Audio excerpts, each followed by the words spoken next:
Debate en Antena. Toda la actualidad política analizada desde voces acreditadas. Jueves a las 8 de la tarde en Antena Huelva Radio. Viernes a las 10 de la noche en Canal Luz Televisión. Dirige y presenta Paco Morán. Luchamos contra la corrupción. Defendemos la democracia, los valores y el Estado de Derecho. Grupo Antena Huelva.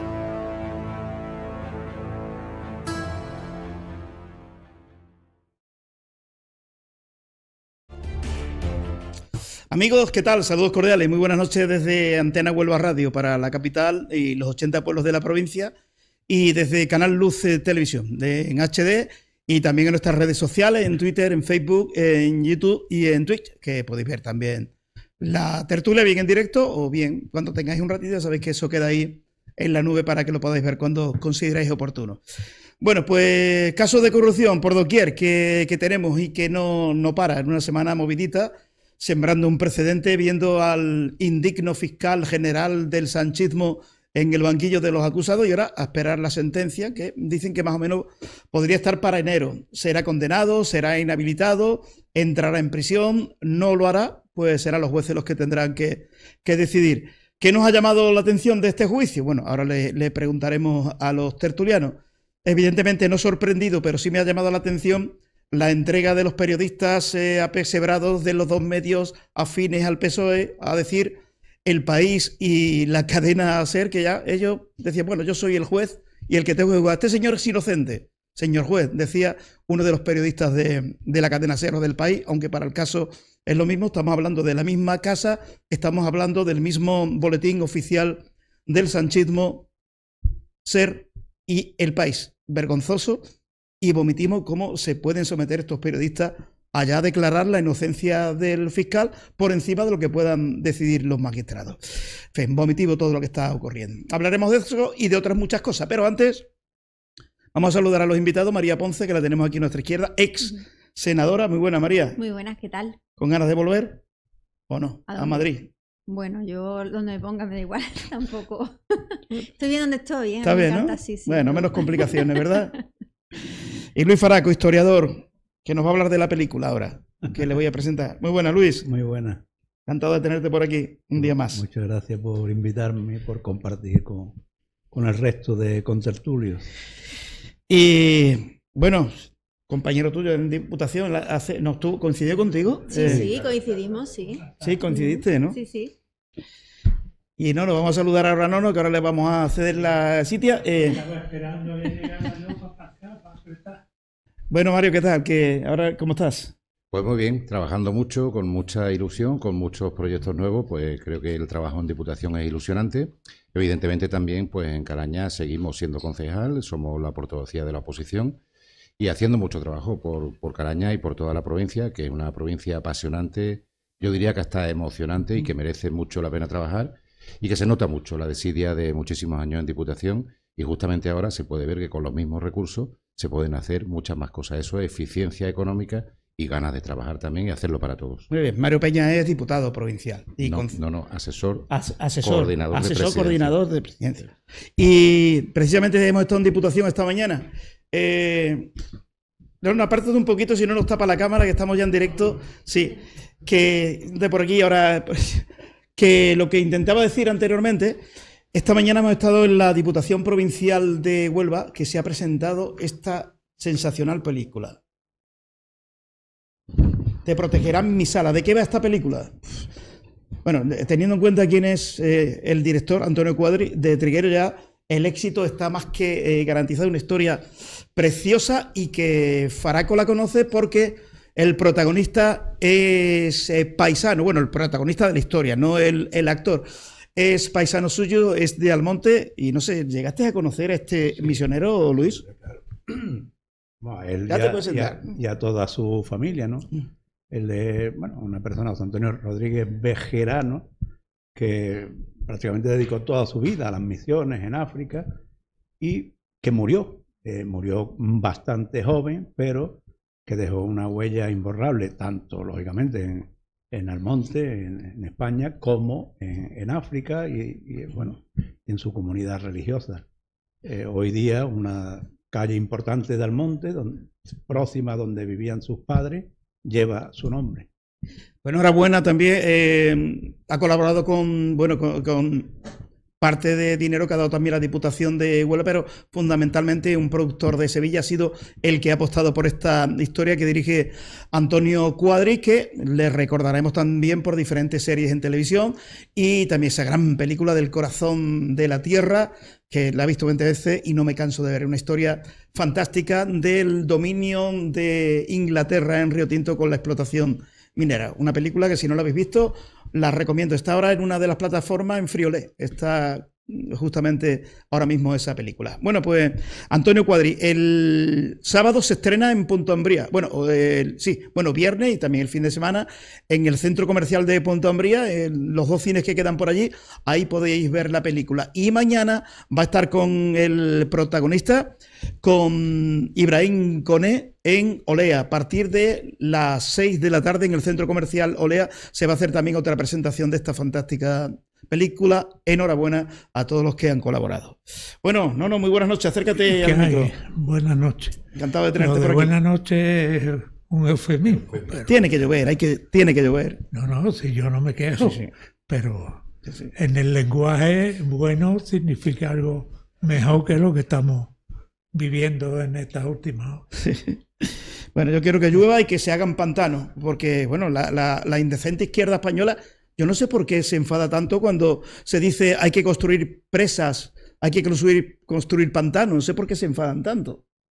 ¿Alguien me lo puede explicar? ¿Alguien tiene algún conocimiento de esto? Los estereotipos de los que vive la izquierda. Es decir, como en España, históricamente, ten en cuenta que durante la República, los socialistas, concretamente, en la época de Azaña, pero concretamente Prieto y Besteiro, eran los que pedían que se hicieran pantanos. Es más, hay una frase que quedó para la historia que decía que España, que es un país seco, no se puede permitir que una sola gota de agua de un río llegue al mar. Eso lo decían los socialistas en la República.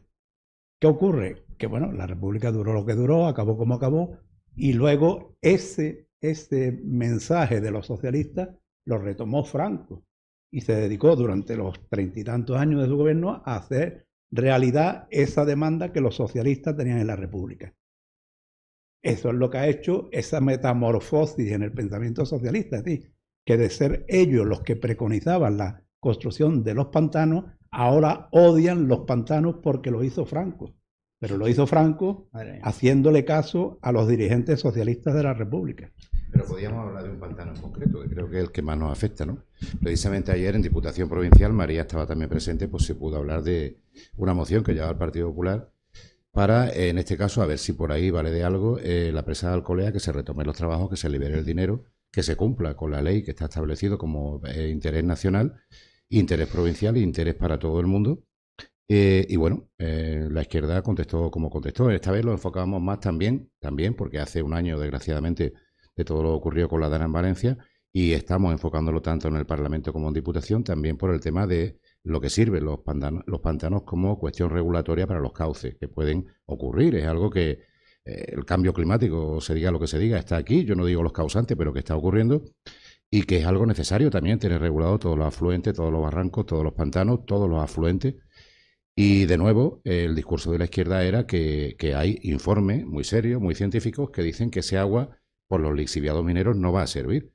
Bueno, yo he tenido la suerte, ya voy teniendo una edad, aunque no lo parezca, de haber vivido en un pantano, el dique de Olivargas, pantano enorme que da servicio a un montón de regantes y que ha cambiado y transformado drásticamente y para bien parte de todo lo que es el término municipal de Calaña y de la Zarza y del Cerro Andévalo también. Y ahí está ese pantano. Como dato curioso, hace unos años, en una asociación que tenemos minera en Sotiel Coronada, que es fantástica, fue uno de los constructores del pantano y dio un dato. Para hacer en aquel momento los muros del pantano, uno de los grandes problemas que tenían es de Olivargas, todo el arroyo de Olivargas que viene de la sierra. Uno de los grandes problemas era que el agua del arroyo no valía, porque tenía tal grado de acidez que tenían que traer el agua embalsada. Pero una vez que ese pantano se termina, un pantano fantástico, y una vez que empieza a mezclarse con el agua de lluvia, con todos los afluentes que da, que son muchísimos, que vienen de toda la sierra, ese agua es perfecta, tan perfecta que sirve ahora mismo de regadío a un montón de cientos de hectáreas de regantes y es maravillosa. Pues lo mismo exactamente ocurre, en este caso, con el pantano, perdón que no me sale ahora mismo el nombre de Gibraleón. La presa de Alcolea. La presa de Alcolea. Exactamente lo mismo. Hay informes que dicen que hay lixiviados, y los hay, y hay otros informes que está demostrado científicamente que tanto por decantación como por proliferación del agua dulce, eso se va a anular y va a ser un agua perfecta. En realidad no es nada de esto, creo yo. Es simplemente ese discurso a lo largo de la intervención, sobre todo, tengo que decirlo, de Izquierda Unida, Los Verdes, Podemos, ECO, como se llame, todos juntos, pues dijeron que claro, que el agua se va a utilizar como un modelo para los campos de golf, para la industria, para un montón de cosas. ¿Y qué le pasa a la industria? De verdad, es que no lo entiendo. Es que, ¿qué le pasa a la industria? ¿Qué sería Huelva sin industria? Obviamente todos queremos, y estamos en el siglo XXI, hay cosas que no se pueden hacer porque la ley te lo va a impedir, y evidentemente todos queremos que haya agua y que haya industria también, una industria respetuosa que es perfectamente compatible, pero se necesita el agua. Y nosotros, ahora que has dicho, has nombrado lo de que ninguna gota de agua vaya al mar, tendrán que ir, algunas residualmente, pero es una pena lo que estamos desperdiciando, porque Huelva precisamente, y aunque parece algo curioso, es una provincia con excedente hídrico, si se canaliza y se utiliza, no nos falta. Sí, no. No, porque voy a dar un giro, porque tú vas a seguir hablando de lo de él, porque habéis hablado en la Diputación. No, yo he hablado de otra cosa, pero no, pero es lo que la barbaridad que se han puesto la mano en la cabeza la izquierda cuando Abascal dice que que creo que se debería construir más presas y más pantanos en España. Y a continuación de lo que nos ha documentado Luis, eso obedece al déficit, digamos, de conocimiento histórico, en unos casos voluntario por servicio a la propia ideología y en otros por auténtico desconocimiento, que ellos asocian siempre la obra pública en general con dictadores, porque no hay que olvidar que las primeras presas y todo esto en tiempos de Besteiro y demás las hizo Primo de Rivera. Entonces ellos hacen asociaciones mentales sobre eso y lo único que demuestran es que son verdaderos o desconocedores o en muchos casos depredadores auténticos de la historia. Entonces, negar lo evidente, y es que el hombre necesita el agua para vivir, es un mantra en el que ahora el cambio climático, nuestros altísimos dirigentes del gobierno lo tiene casi como una religión, ¿no? Es una especie de doctrina, todo tiene relación con el cambio climático y da lo mismo montarse en un barquito para irse a pasear el Mediterráneo que cortarle a una provincia su crecimiento ganadero, agrícola y de bienestar en general. Ahora que tanto se habla del bienestar social, que parece que también lo han inventado ellos, como si Adenauer y de Gasperi y toda esta gente no hubieran hecho políticas sociales, ¿no? O los Palmes. Ahora reniegan también de los Palmes. O sea, que estos discursos, el bienestar social, lo que pasa, y yo me voy a permitir decirlo, que es que el PP nunca entra en ese debate. Nunca. No vaya a ser que lo tilden de socialdemócratas, porque el bienestar social tiene sus orígenes donde los tiene y los acabamos de citar.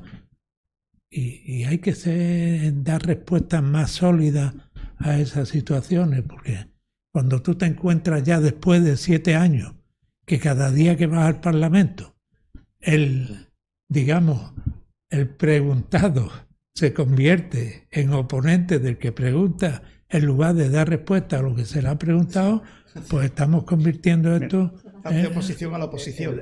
Hoy por hoy la política no busca la verdad, busca el relato. El relato. Es decir, que la diferencia entre la verdad y el relato, y se ha visto en el juicio al fiscal general del Estado, la verdad es la verdad y es una cuestión aséptica, y el relato es lo que la gente cree que ha ocurrido.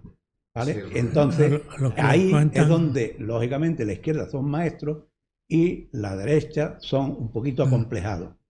no quiero utilizar otro término, creo que el no entrar en esa batalla, la batalla de las ideas, la batalla cultural, es un grave error. Yo creo que también. Es un grave error. Pero es que además siempre buscan la grandilocuencia del lenguaje, ¿no? Esto lo decía mucho Alain Pérez-Fist en una obra que escribió a principios de los 80, cuando empezaba en España, Felipe González, que decía, el libro se titula Cuando la rosa se marchite. Bueno, pues eso en los inicios de Felipe González podía ser una expectativa, pero es que ahora está marchitada porque la rosa ya no existe. Ya no existe. Solo quedan espinas. Eso. Y entonces nada más que hablan de lenguaje bonito, de muchas, como perdón un segundo, como ayer el fiscal general del Estado, no sé quién le habrá aconsejado, dónde habrá buscado eso de que la verdad esto es una patochá. Además, una patochá que le va a perjudicar más que beneficio. ¿Quién es el que le ha aconsejado eso? Porque la verdad lo que hay que hacer es no ocultarla o no borrarla. No borrarla. ¿Eh? Mi abuelo. No borrarla. Si borras algo, es que algo... No, le toca hablar a María, pero quiero decir una cosa. Lo del relato está muy bien. O sea, ponernos a la altura, pero es que el relato exige algo lógico y normal, creo yo, que sea cierto. El problema es que el relato de la izquierda no es verdad. Está lleno de falacias cuando no de mentiras directamente. Claro, entonces, pedirnos, vamos a ponernos en el relato... Lo tendría el PP muy fácil. Claro. Es decir, la verdad, si tú sabes lanzar relatos además unido a la verdad, es mucho más potente que el relato con la mentira. Pero es que el Partido Popular, desgraciadamente, desde la época, sobre todo de Rajoy, pues se mantiene a la expectativa. Espera, yo lo he dicho aquí muchas veces, desgraciadamente... El único que ha ganado unas elecciones al Partido Socialista ha sido José María Aznar. Porque Rajoy no las ganó, las perdió Zapatero. Y ahora está ocurriendo una cosa parecida. Pero no, políticos como es, la bueno, última la ganó Feijóo. Muy bien, pero es que ese es un problema. Ese es un problema. Por eso el Partido Popular con Feijóo saca una mayoría aplastante. Y unos años más tarde ya las encuestas le daban como uno de los presidentes, bueno, que dejó en 80 y tantos diputados al PP. Entonces, no es... En Andalucía con el peor resultado de la historia del Partido Popular. Hombre, Javier Arena está claro, de gobernar, ¿no? Porque sí, digamos que las últimas elecciones las ganó Feijóo, es decir, que debería haber gobernado él, ¿no? Creo yo, ¿no? Estamos no nos podemos con el relato. Si no, empezamos a decir, sumemos las de los embalses, porque no he hablado sobre ese tema, ¿no? Que habías preguntado, ¿y por qué tienen tanta fobia, ¿no? Al tema de los embalses? Yo creo principalmente, coincido con Luis, en el tema de que hay que dar la batalla, porque es que hay que dar la batalla cultural de ideas y todo. Y estamos viendo cómo, por ejemplo, la Unión Europea, con esa ley de restauración de la naturaleza, que se apoya muchas veces por parte de partidos como el Partido Popular, por no decir abiertamente, oigan, que esto está mal, o sea, que aquí parece que tenemos que ser los más ecologistas de los ecologistas, los más verdes de los verdes, los más feministas de los feministas, y yo creo que hay que llamar a las cosas por su nombre. O sea, lo que no podemos hacer es decir, venga, ley de restauración de la naturaleza, hay que acabar con todos los embalses y con todas las infraestructuras hidráulicas que hay en el país, y hay que intentar que el cauce de los ríos vuelva a pasar por donde estaba. O sea, vamos a reponer ahora lo que ya vinieron a hacer los romanos, por ejemplo, con esos acueductos que eran necesarios. Entonces, el agua es vida, y la vida... ayuda, obviamente, el agua ayuda a desarrollar todo lo que es la economía, la industria, el turismo, la agricultura. En el momento en el que tú a la población la limitas el consumo de agua, limitas el acceso de agua, porque si nos ponemos que, bueno, aquí tenemos un historiador, ¿no? Y sabemos que los pueblos se asientan donde hay agua y donde hay condiciones de vida.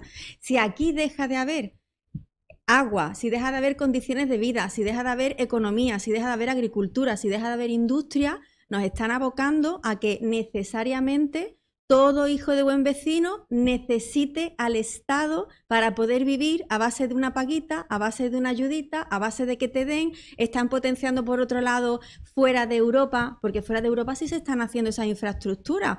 Estamos hablando de las energías, la energía nuclear. No vamos a quitar aquí las nucleares, las vamos a poner en Marruecos. Bueno, ¿y de Marruecos aquí qué hay? O sea, ¿cuántos kilómetros hay? ¿No? Entonces yo creo que tenemos que señalar el problema real, que es que están empobreciendo Europa o sea, con esta Agenda 2030 maravillosa que dice, no, es que todos tenemos que ser iguales, sí, pero para ser todos iguales no me empobrezcas a mí para que yo sea pobre. Intenta enriquecer al que es pobre para que sea más rico, ¿no? Y yo creo que esa batalla no se está dando por el complejo quizás de decir, no, es que me van a llamar facha, me van a decir machista, me van a decir racista, me van a decir... Pero no. Cuando de todas formas te lo van a decir. Sí, te lo van a llamar igual. El problema es que a veces no se adoptan ciertos discursos por miedo a que te acusen y de todas formas te acusan.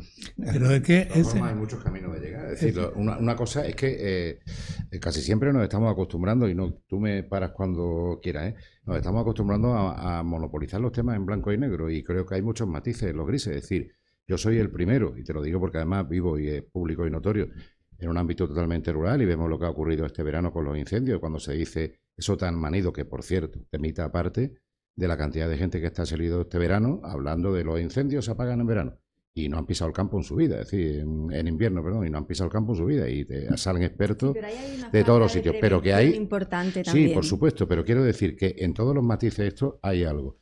El cambio climático es algo innegable. Lo que no se puede discutir o no es la causa, pero lo que es un cambio que estamos sufriendo lo es innegable. El tema de que hay que vivir en el campo es algo innegable también. Hay que vivir, las ciudades se colapsan y hay que propiciar lo que tú acabas de decir. Yo os compro el discurso a todos, es decir, no me empobrezca a mí o no empobrezca a una zona, sino a que todos lleguemos a ciertos niveles de garantía que se puede hacer con todas las cosas. Es un tema peliagudo el de la naturaleza, porque yo estoy en contra totalmente de muchas políticas que se hacen y que se mantienen con respecto a lo que te impiden vivir realmente en el campo.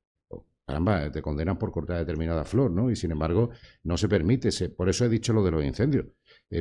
¿Cuántas veces hemos visto este verano, sobre todo en determinadas zonas, donde los incendios han sido más graves, que no dejaban trabajar a la gente? Es decir, yo no corto, ni recolecto, ni hago cosas porque no me dejan. Por ejemplo, que no te permiten que entren animales en determinadas zonas, que no te permiten... Eso es lo que hay que ver. Imagínate que se hubiera llevado a cabo el proyecto de la ministra Rivera, que salió huyendo a Europa, Ximo Puig, que querían volver el canal del Turia a su origen, por el centro de Valencia, cuando en los años 50 ocasionó miles y miles de muertos ese cauce de los inviernos.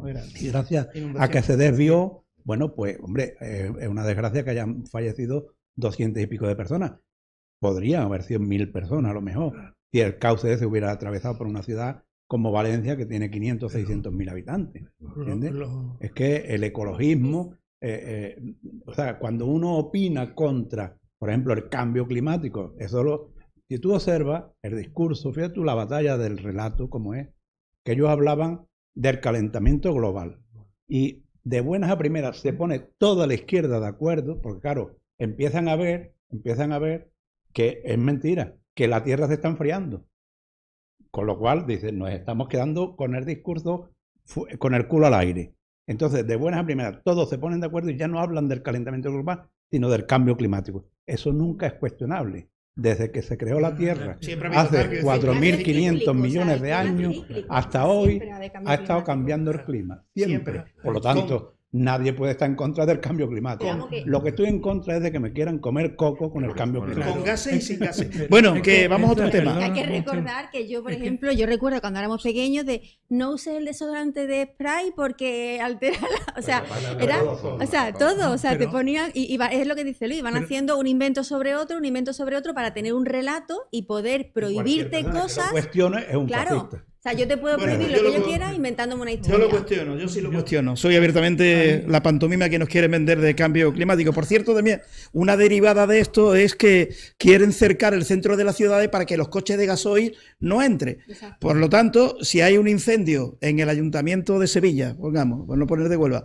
los bomberos no podrían entrar a apagar el incendio porque todos los camiones de bomberos son de gasoil.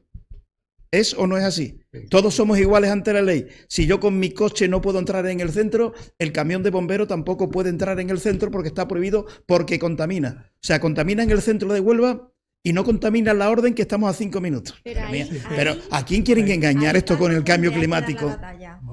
¿A quién? O sea, en el centro de la ciudad no puede entrar, pero la orden sí. La zona de bajas emisiones, ponerla... No, o sea, no se pone.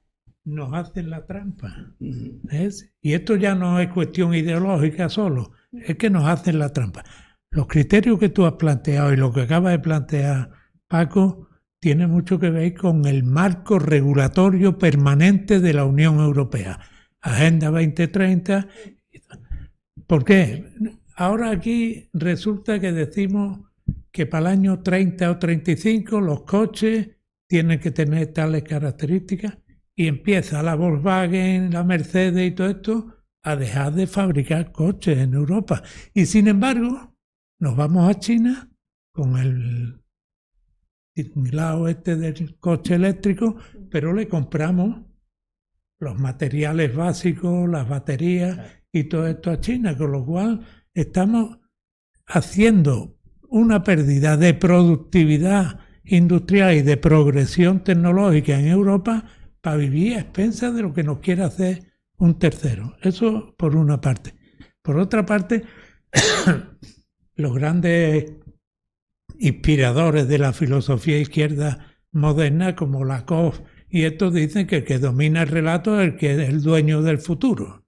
Y eso está así registrado. Y lo primero que debe saber alguien cuando aspira a gobernar es las características de tu adversario.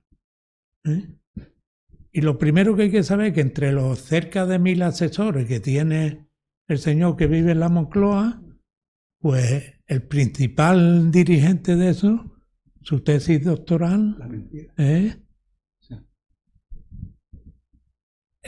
exclusivamente orientada hacia la mentira.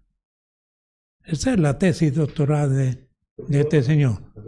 No nos habla algo sobre la zona de baja emisión. Bueno, no, perdona, un segundo. Que lo que yo he dicho no se lo vayan a creer, que como si hay un incendio en el Ayuntamiento de Sevilla, de Huelva o de Cádiz, que los bomberos sí pueden entrar. Bueno, si se aplica la ley, no.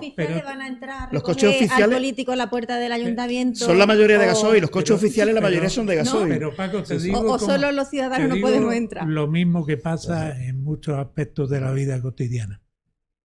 Es una cuestión de necesidad vital. Ese es el argumento para saltarse la ley desde la política. Razones de causa mayor. Sí, y ya está. La letra pequeña que le meten a la ley. Exacto, y ya está. Si usted no puede entrar con el coche de gasoil en el centro, pero el bombero sí puede entrar, o el coche oficial sí puede entrar. La zona de bajas emisiones. A nosotros, el Partido Socialista nos vende el mantra de que esto es, como tú antes has dicho, pero te decía yo a ti que no, esto es por una directiva de la Unión Europea, que es de obligado cumplimiento. Bien.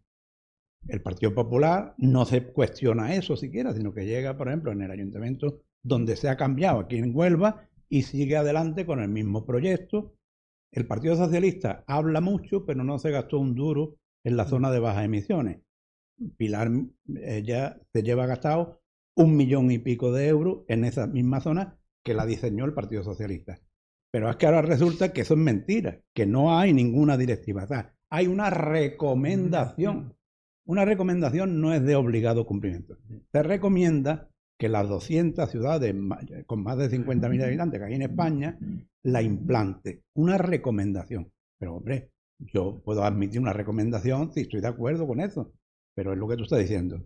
Es decir, aquí, precisamente en Huelva, nos van a hablar de que hay que dejar de entrar con un coche diésel que no contamina prácticamente nada, porque un coche diésel contamina casi lo mismo o menos que uno eléctrico, porque el eléctrico, para producir la electricidad con la que se carga, hay que contaminar, ¿vale? Lo que pasa es que a lo mejor el centro de contaminación, ves, aquí está en la punta del cebo, ¿vale? Pero en Huelva, tú me vas a decir a mí que porque yo entre con el diésel por 2 calles va a aumentar la contaminación cuando nosotros llevamos 60 años con un polo químico contaminándonos. Hombre, primero tendrás que quitar las barzas de fosfoyeso, quitar el contaminante que se produce ahí, y que los que vivimos en Huelva sabemos que el sábado y el domingo aumentan ciertos olores, y no gastarte millones de euros en implantar una cosa porque es el discurso de la extrema izquierda, de los ecologistas, ¿vale? Bueno, vamos con el indigno fiscal general del sanchismo, Álvaro García Ortiz. ¿Irá a la cárcel, inhabilitado o ambos? Y luego llegará el Tribunal Constitucional y lo indultarán seguramente. Bueno, vamos a escuchar a Eugenio Ribón, que es el presidente del Colegio de Abogados.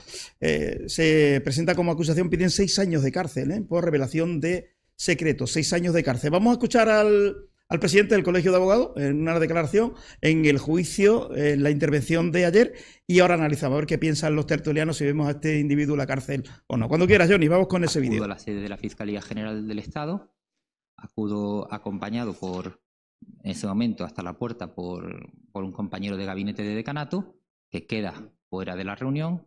Entro en la reunión y en la reunión me encuentro, creo recordar que con cinco fiscales, entre los que estaba el señor García Ortiz, estaba doña Pilar, estaba el señor Villafañe y otras 2 personas que no soy capaz de recordar o identificar por nombre, pero que se identificaron en cualquier caso como miembros de la Fiscalía. A su vez, hay una conexión telemática y en una pantalla está doña Victoria Ortega, compañera por aquel entonces presidenta del Consejo General de la Abogacía, y comienza esa reunión. En la reunión se expresa por parte de don Álvaro, o se trata de justificar la publicación de la nota de la Fiscalía. Doña Pilar también asume en ese momento la autoría de la Fiscalía, de la nota. La conversación es una conversación pues a 5 bandas, difícil de seguir, en tanto que yo estaba solo de modo presencial con los 5 compañeros de Fiscalía, y en un momento dado don Álvaro plantea la adopción de algún tipo de comunicado conjunto entre la Fiscalía General del Estado y la Abogacía para manifestar que existe un clima de comunicación cordial y que poco más o menos poner ciertos paños calientes, si me permiten la expresión, sobre la nota de la Fiscalía. Ante la propuesta de suscripción de ese comunicado, le respondo pues, que no era la pretensión con la que habíamos llegado a la Fiscalía y que el tema trascendía por la extraordinaria gravedad que le otorgábamos desde la Abogacía a la mera suscripción de un comunicado, y que lo que esperábamos era una investigación y una depuración de responsabilidades si hubiera lugar. En el momento que manifiesto que no estoy conforme con esa suscripción o esa puesta final de esta situación, la conversación se precipita rápidamente y se da por terminadas no sé si en apenas 2 minutos o en pocos segundos. Bueno, el presidente del Colegio de Abogados de Madrid. El letrado, ¿tu pronóstico? ¿Irá a la cárcel o será inhabilitado? Bueno, ambas cosas. Mi pronóstico, ojalá acierte, porque voy a tirar por lo bajo, precisamente. Mi pronóstico es que será inhabilitado, que puede que le caiga alguna condena, que evidentemente no entrará en la cárcel, y espero que este tribunal pues sea valiente, porque, bueno, los que nos hemos dedicado o nos dedicamos a ello, sabemos que no siempre es posible precisamente conseguir lo que se llama una prueba plena. Pero evidentemente hay un conjunto de indicios que son bastante evidentes. Sobre todo lo que uno tiene que sentir como letrado. Yo ahora voy a confesar aquí una cosa. El año pasado, con el tema de la Constitución, y estoy a punto, después de más de 25 o 26 años de abogado en ejercicio y colegiado en ejercicio, estoy a punto de tirar la toalla. Porque me produce tal repulsión lo que está ocurriendo con la justicia, como con otras cosas que hablamos antes de comenzar el programa, y que no se manifieste uno con toda la fuerza y toda la fehaciencia. Este Estado de Derecho está dejando de ser de derecho, pero lo está dejando de ser con el concurso y la ayuda de todo el país entero, de los que están en un lado y de los que están en otro. Estamos con una pasividad adormecida. Han conseguido pues cauterizarnos y ponernos totalmente ahí adormecidos con todo lo que va ocurriendo, todo lo más tomando café por la mañana. Decimos qué barbaridad, pero nos la tragamos. Y yo fui abogado tarde, era mi vocación, estaba trabajando en otras cosas, y solo la precipitación de una serie de actos hizo que pudiera ejercer, y he sido y soy muy feliz ejerciendo como abogado. Pero no me hice abogado para esto. Desde luego, esto es algo vergonzoso. Es una vergüenza para todo el país, para toda la Europa y para todo el mundo occidental, que un fiscal general del Estado esté ahí y se esté manteniendo. Solamente por la sospecha sería más que suficiente, o sea, no hace falta que se pruebe nada. Mi pronóstico, ojalá, y ya te digo que tiro por lo bajo, es que va a tener por lo menos la inhabilitación y evidentemente que va a tener algún tipo de condena. Ojalá no me equivoque, voy a tocar madera virtualmente. Bueno, con una pregunta, espérate, que antes de que me ha hecho reflexionar lo que acaba de decir Mario, de que estamos, bueno, muy pasivos, los españoles estamos muy pasivos. Sin embargo, si esto que está ocurriendo en España, tanto actos de corrupción por parte de la mujer de Sánchez, del hermano, del fiscal, de Koldo, Ábalos, uno en la cárcel, intento de comprar a jueces, a fiscales, a guardias civiles con la fontanera del PSOE. Si esto es a la inversa, si ahora mismo está Rajoy o Feijóo en el gobierno o Abascal, no dudo que las calles estarían ardiendo, coches ardiendo, contenedores, rotura de cajeros automáticos, y esto lo hace la izquierda. Y esto es la gran pregunta que me gustaría hacerle a un psiquiatra o a un psicólogo. ¿Es que nosotros, las personas, digamos, de centro derecha, los liberales, somos más decentes que los de izquierda que salen a la calle por cualquier motivo y empiezan a romper contenedores? Yo creo que eso la respuesta la tiene Zapatero con Iñaki Gabilondo. Nos interesa la atención. Sí, porque sus votantes al final son hooligan, y los votantes de PSOE, de PP y Vox son gente calmada, tranquila, sosegada. Y como la verdad no importa, lo que importa, fíjate que una de las cosas que dijo el fiscal general, y alude al comienzo de esta noche cuando Luis ha hablado del relato. ¿Por qué mete presión el fiscal? Molestan a un fiscal en un partido de fútbol y todo, porque nos van a ganar el relato. Ese es el punto de partida de toda esta situación vergonzante, como tú has dicho, y en algunos momentos hasta esperpéntica. Eso de estar allí con la toga, el daño que ese individuo le está haciendo a lo que es la justicia española en general y generando desconfianza en la ciudadanía es algo insólito. Pero con el consentimiento de los hooligans del PSOE, que al final son los que votan a esta caterva, a esta bazofia. Pero Paco, no va a haber consentimiento si ya la sentencia la ha dictado el otro día en el país el presidente del gobierno. Yo creo que más que consentimiento es necesidad. Con lo cual yo estoy en que en pura ley el pronóstico que él hace probablemente sea el certero. Pero alguien se cree que no hay ya toda una dinámica propagandística preparada para indultar, no va a hacer nada. Pues de facha, como lo condenen. Y juegan siempre con ventaja. O sea, si lo exoneran de cualquier pena, es que se iba a cometer un delito contra la justicia, pero si lo condenan es que son fachas, que nada más que hay bulos, con lo cual siempre juegan con ventaja, y de ahí la necesidad de lo que tú estás diciendo. Yo no digo de salir a la calle, pero que en las instituciones se produzca el debate que tiene que producirse. Entonces, si ya el juicio lo ha hecho el presidente del gobierno, ¿qué vamos a esperar? Y hagan lo que hagan, los magistrados que van a dictar sentencias van a recibir por todas partes críticas. ¿Por qué? Pues porque esto es algo preparado de antemano. ¿Cómo puede decir, y termino, el fiscal, que es que el acusado, no el acusado, sino la persona acusada, ha sido desleal? Esa es la palabra que ha utilizado. Es que el señor tal ha sido desleal, pero habrá mayor deslealtad que su actitud de no renunciar, aunque fuera por respeto. Después ya te van a perdonar, te van a recolocar.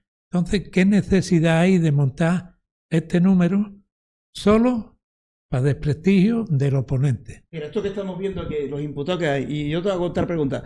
Alguien me responde por qué los votantes de Podemos y de Izquierda Unida se están tragando toda esta mierda del PSOE. Están todos callados. Me refiero a los votantes, no a los altos cargos. Los altos cargos tienen una alta nómina, pero los votantes, ¿cómo se están comiendo toda la mierda de esta gente que tengo aquí detrás? ¿Por qué? Por el mismo relato, por el mismo relato que llevan repitiendo, porque claro, son personas, yo entiendo que son personas que no se cuestionan nada, o sea, el mismo relato es que si no estamos nosotros, viene algo mucho peor, es que vienen los fachas, es que viene la ultraderecha, es que viene el miedo, el relato y el estómago agradecido. Pues mentira, María. Pero en las redes sociales claro, pero míralo, que de verdad que no hay debate. El relato de, bueno, es que nosotros somos los buenos, ellos son los malos, parece que es como que son hooligans, exactamente son hooligans. Y con el tema del fiscal, es que vergonzoso que no haya dimitido, porque me parece una falta de respeto brutal a la institución, pero es que además yo creo que ya es de tener poca vergüenza y de tener una caradura impresionante el plantarte en un juicio contra ti con tu toga de fiscal general y sentarte donde te has sentado Y además está escuchando a los testigos como si realmente él tuviera que juzgar algo.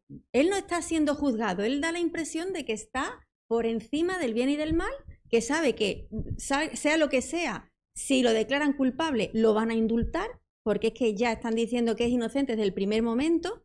Hay una demostración, por tanto, también de que ya no existe la división de poderes en este país, porque es que no existe, lo han copado absolutamente todo. Estamos en una dictadura y, si me apuras, casi en una narcodictadura similar a la que tenemos en Venezuela, por todo lo que estamos viendo también relacionado con el problema que hay de narcotráfico, los chanchugos que hay con Marruecos, los chanchugos que hay con Venezuela, la persecución tan brutal que está habiendo de las fuerzas y cuerpos de seguridad del Estado, de la UCO. O sea, el poner en el punto de mira a jueces, a fiscales, a fuerzas y cuerpos de seguridad, todo. Aquí en este país se critica todo, meten la mano en la cuchara en todas partes y no hay absolutamente nadie y no hay nada legal a lo que agarrarte para decir, caballero, váyase usted ya a su casa. O sea, esto de que tenga imputado absolutamente a toda la familia, esto nomás que pasa en España, porque es que hay países en los que por una multa de tráfico, el papelito de los mercenarios del PNV,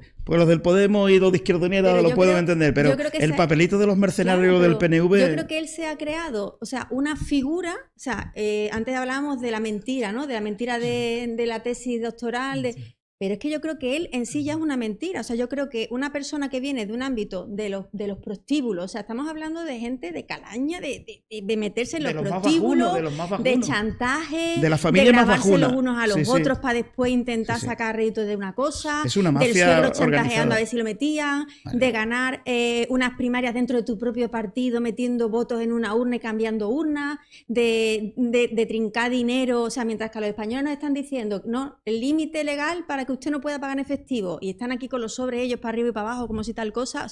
Yo creo que está intentando él vender una imagen de él, de señorito, de guapito, de tal, que es que no corresponde con la realidad. Tenemos a una persona gobernando un país que nadie puede explicarse cómo puede estar ahí. Ese es el nivel de verdad de gobernante que tenemos. Es que a mí me parece... Pero la pregunta ha sido... que es una vergüenza. ¿Cómo se sigue manteniendo? Es decir, la pregunta ha sido ¿cómo seguimos aguantando? Bueno, yo a la pregunta inicial tuya de por qué la derecha no sale a la calle y la izquierda sí, te contesto, es una cuestión casi semántica. Es la diferencia entre tener ideas y tener ideologías. Es decir, las personas que tienen ideas, tú antes has dicho, no, los liberales, el liberalismo, más que una postura política, es son unas ideas ante la vida, ante la realidad, ante la sociedad. Por lo tanto, el liberal es liberal porque su libertad le obliga a cuestionarlo casi todo. Y por eso es muy difícil que haya un partido liberal totalmente cohesionado, porque cada uno tiene una idea y lógicamente continuamente se están enfrentando entre ellos y eso acaba con cualquier organización. Frente a eso, la otra palabra que es casi igual, por eso digo que hay una diferencia casi de tipo semántico, es ideología, es justamente lo contrario a las ideas. La gente que están en una organización por ideología nunca cuestionan nada. Es decir, el jefe ha dicho que hay que salir a la calle, se sale a la calle.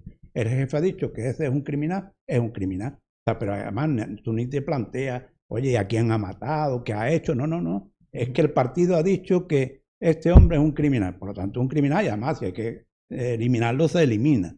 ¿Vale? Esa es la diferencia. Y, lógicamente, eso es muy triste porque este país, a veces la gente dice, no, pero eso ocurrió hace 80 años.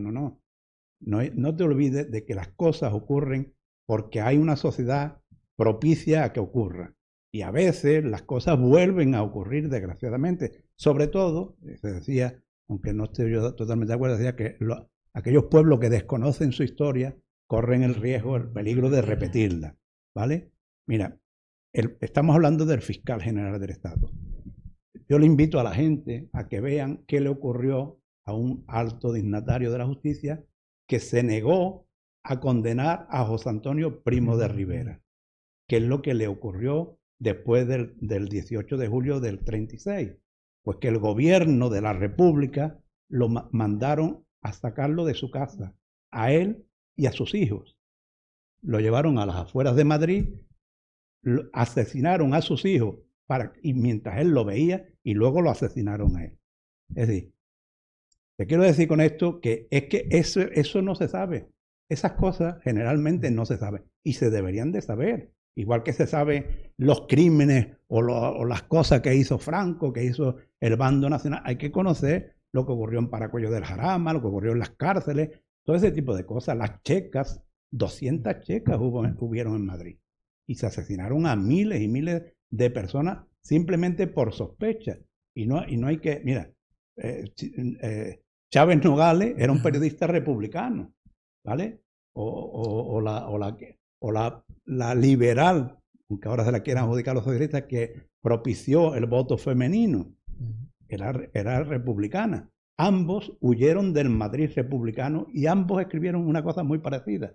Decía, me fui de Madrid porque no sabía a manos de quién iba a morir.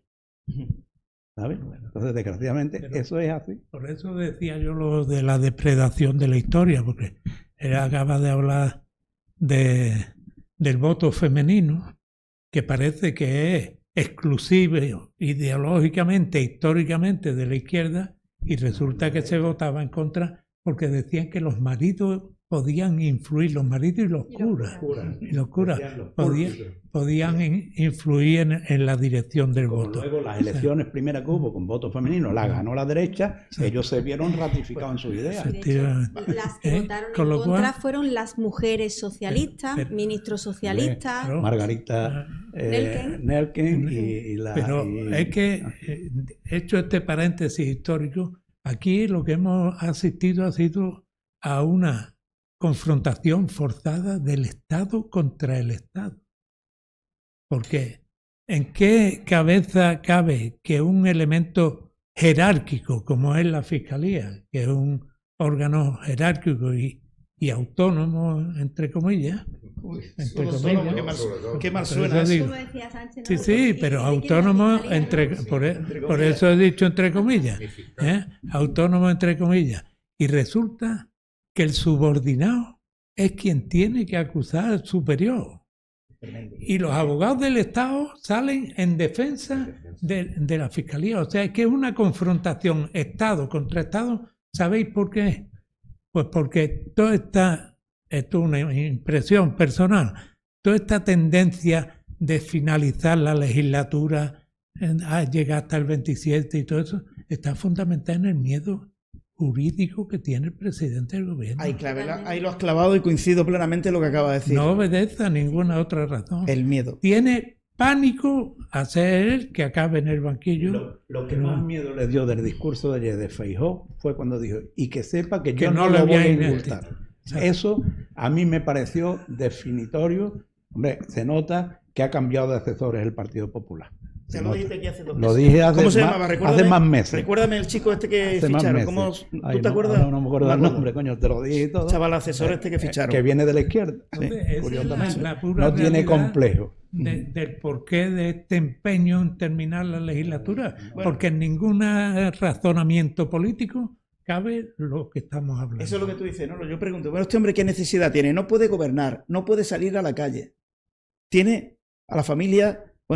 investigada y se van a sentar en el banquillo. ¿Qué gana siendo presidente del gobierno? Si dejándolo todo ganaría más dinero que siendo presidente del gobierno. Te pega 2 charlas, te escribe 4 libros y gana mucho más que de presidente del gobierno. La razón, por lo que tú estás diciendo, tiene miedo a dejar de controlar el poder y ser un ciudadano más. Ese es el pánico. Es un miedo real, claro, y mientras tenga el gobierno siempre va a controlar. Estando presidente siempre va a tener controlar, siempre se puede escapar. Tener una vía de escape. Bueno, vamos con cómo se mueve la mafia socialista en las cloacas, ¿no? Como decía María anteriormente, intentando sobornar a jueces, a fiscales, a policías. Qué vergüenza, insisto. ¿Cómo todavía puede haber un español que vote a esta mafia? Es difícil de entender, solamente un psiquiatra podría tener la respuesta. Vamos a escuchar al aire, hablando con el fiscal Estampa y lo que le proponía, la idea y lo que le habían mandado presuntamente por orden de Sánchez. Hay que limpiar absolutamente todo, que desaparezca todo lo que pueda incriminar a mi mujer y a mi hermano y al fiscal general del Estado y todo lo concerniente al Partido Socialista.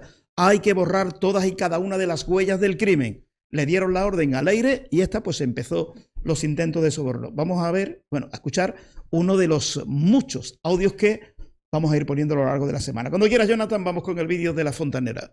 A ver, aquí todo el mundo ha querido saber qué es lo que yo sé. Porque todo el mundo está inquieto. De lo que tú sabes. Claro. Todo el mundo está muy inquieto. ¿A qué te refieres con todo el mundo? ¿Quién? ¿Por qué? O sea, tú, mira, si no Cerrado, eres la mano derecha de Santos Cerrado. Sí. Y Santos Cerrado es el secretario de organización del partido. Sí. Pero soy una mano derecha que nunca va a aparecer en ninguno. Vale. Bueno, pero vosotros pensáis que para mí es ir bien volver a anticorrupción y al caso Villarejo. Para mí es bien, vamos a ver, para mí es bien, primero, que se acabe esta agonía, ¿vale? Y para mí es bien que si a ti te apetece volver, vuelvas. Lo que yo opino, lo que a mí me gustaría, esto es lo que a mí me gustaría. A mí me gustaría que acabaras lo que empezaste, porque lo estabas haciendo bien. Pero tú hablas conmigo porque hay alguien más que quiere que eso sea así. Okay. Siempre es así. Ya.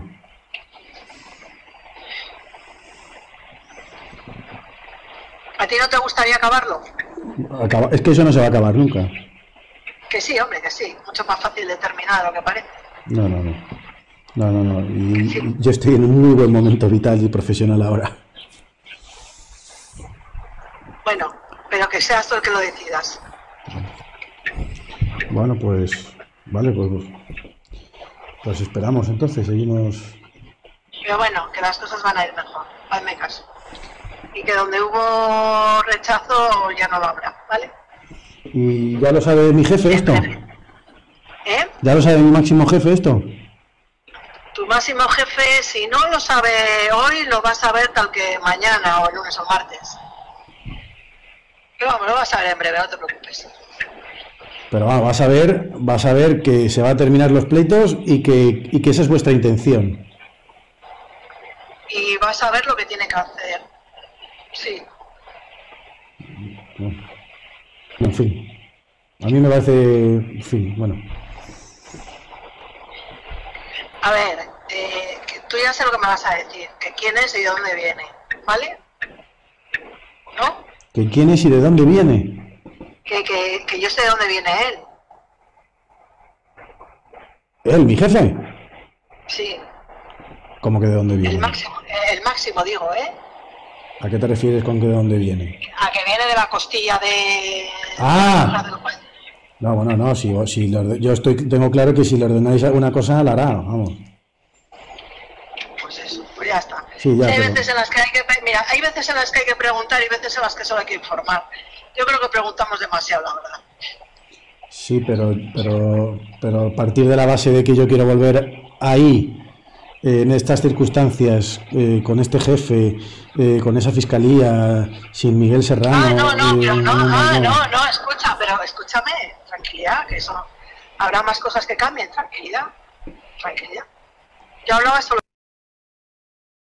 Bueno, intento de soborno, intento de comprar. Bueno, pues a estos señores son los que ustedes pensáis votar si hay unas nuevas elecciones. Pura, auténtica mafia.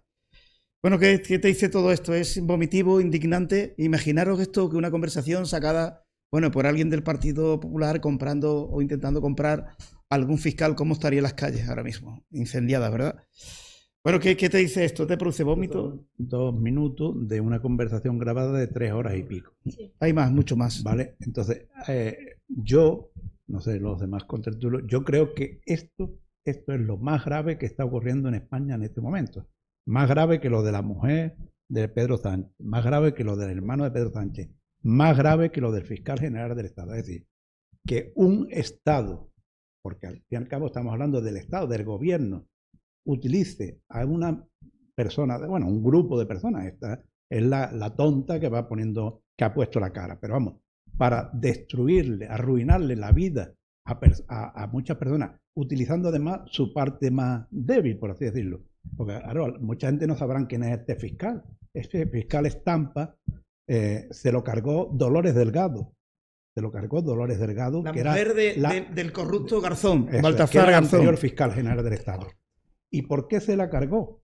porque estaba investigando al comisario Villarejo. Entonces la gente dirá, bueno, el comisario Villarejo, que es un fascista, bueno, porque al menos así lo vende, porque como ha sido condenado ya es fascista.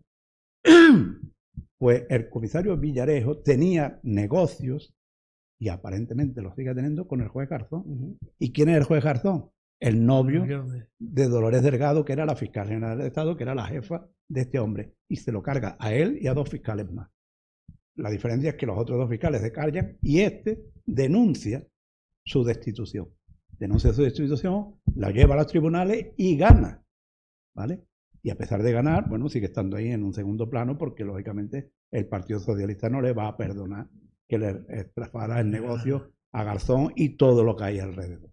Entonces, utilizando su parte débil, ¿qué es lo que le dicen? Bueno, si quiere, porque este era de la Fiscalía Anticorrupción, ¿y a quién, contra quién van estos fontaneros, o mal llamados fontaneros, bueno, yo iba a decir de Moncloa, efectivamente, del PSOE? Pues van contra, lógicamente, la OCU, van contra la Fiscalía Anticorrupción, que es la única que no se ha sometido al fiscal general del Estado, y entonces, claro, a este le dicen, si tú quieres volver, dime, cuéntame, dime todo lo que tú sabes de los fiscales jefes anticorrupción. O sea, hasta ese punto estamos llegando, y yo te digo una cosa, es decir, que los partidos que están manteniendo al gobierno, que está apoyando y que está fabricando toda esta historia contra un montón de jueces, contra todo el que está investigando a la familia del presidente, contra un montón de...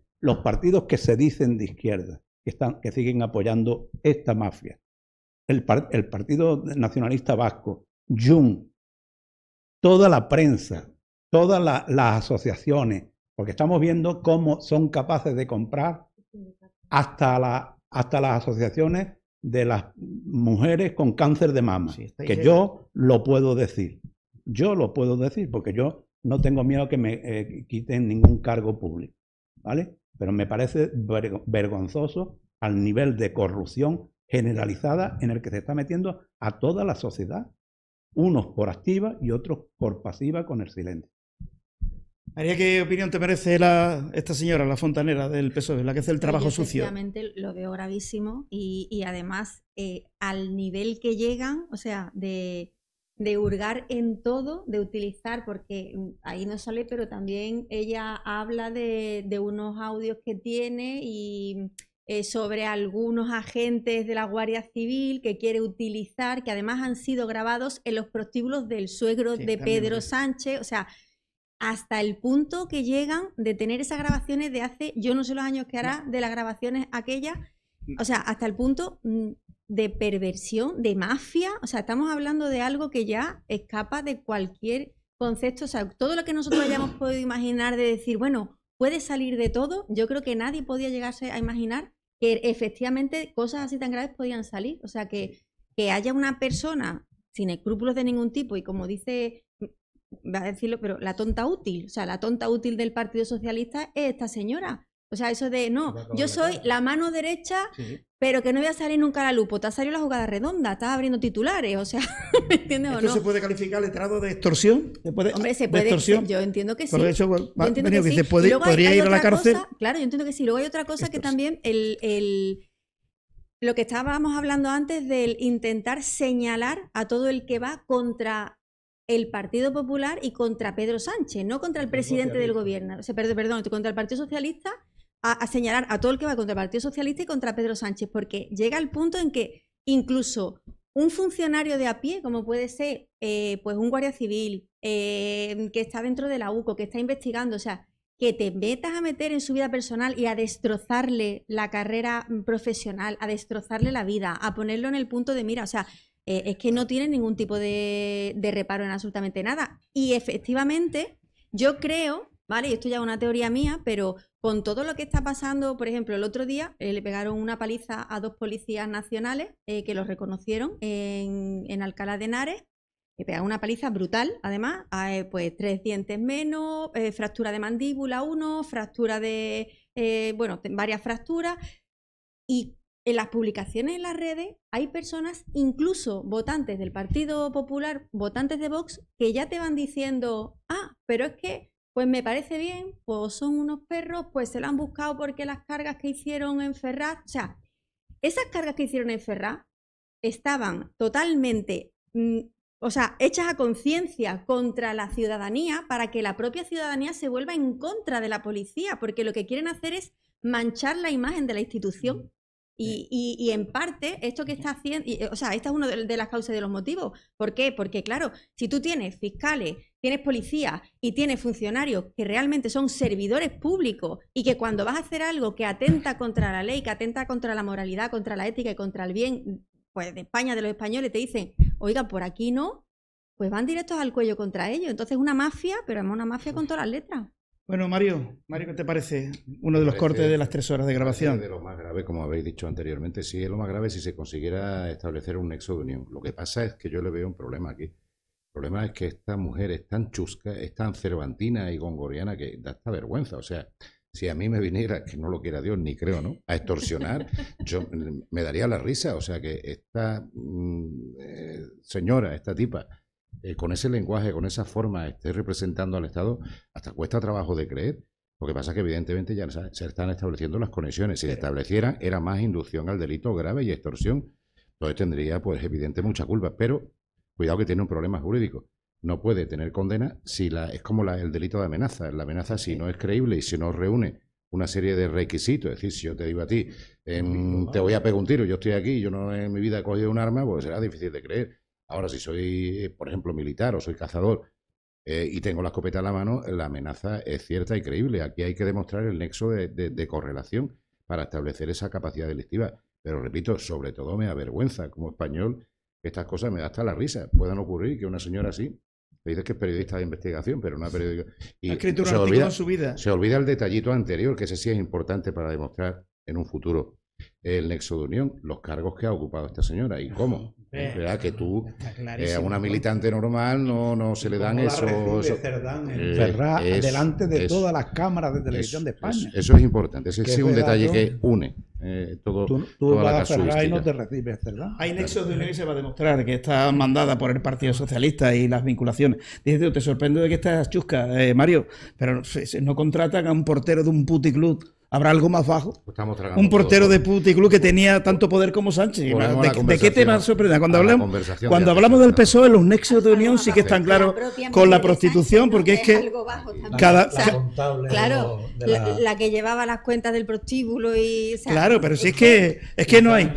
Y que se estén, claro. ¿Qué hacía con el dinero negro de su suegro? Y que se estén codeando con casas reales, que se estén codeando... Es que viene del mundo más bajo. La imagen de España que sean estas personas. O sea, viene de lo más bajuno que pueda haber.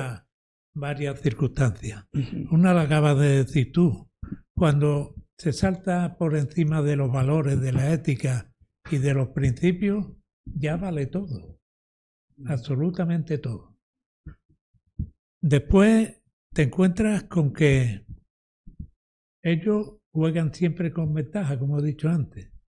El novio o lo que sea de Ayuso era un delincuente confeso. Es así, la titulación permanente, el señalamiento, la política de la cancelación. Entonces, te encuentras que a este elemento de saltarse todos los elementos y los principios éticos le une el sentido de la impunidad. Se sienten impunes. Saben que en este momento la opinión pública, los medios, su capacidad propagandística, su poder en el gobierno y en las instituciones les confiere una determinada impunidad. Pero eso tiene una debilidad, entiendo yo, que a lo mejor se da en un plazo mayor o sale por otro lado. Porque tú has hecho una comparación muy interesante, ¿no? Cuando has hablado de Cervantina o Gongoriana y demás. Esta es una pequeña Nicolás en nivel mínimo. No, digo en cuanto a las relaciones, porque el otro era un delincuentillo, digamos. O era un friki, digamos. uno que quería lucirse. Pero no hacía cosas bajunas como esta mujer. Pero no entraba en estos terrenos pantanosos del juego sucio de la política. Como alto cargo en empresas públicas dirigidas por el asesor personal de Pedro Sánchez. Exacto. Es decir, entonces, que ahí, si eso no es una prueba, eso es un indicio muy claro. Digo yo lo que digo es la diferencia. Y Gaspar Zarría tampoco en la es personalidad, un también le pagaba.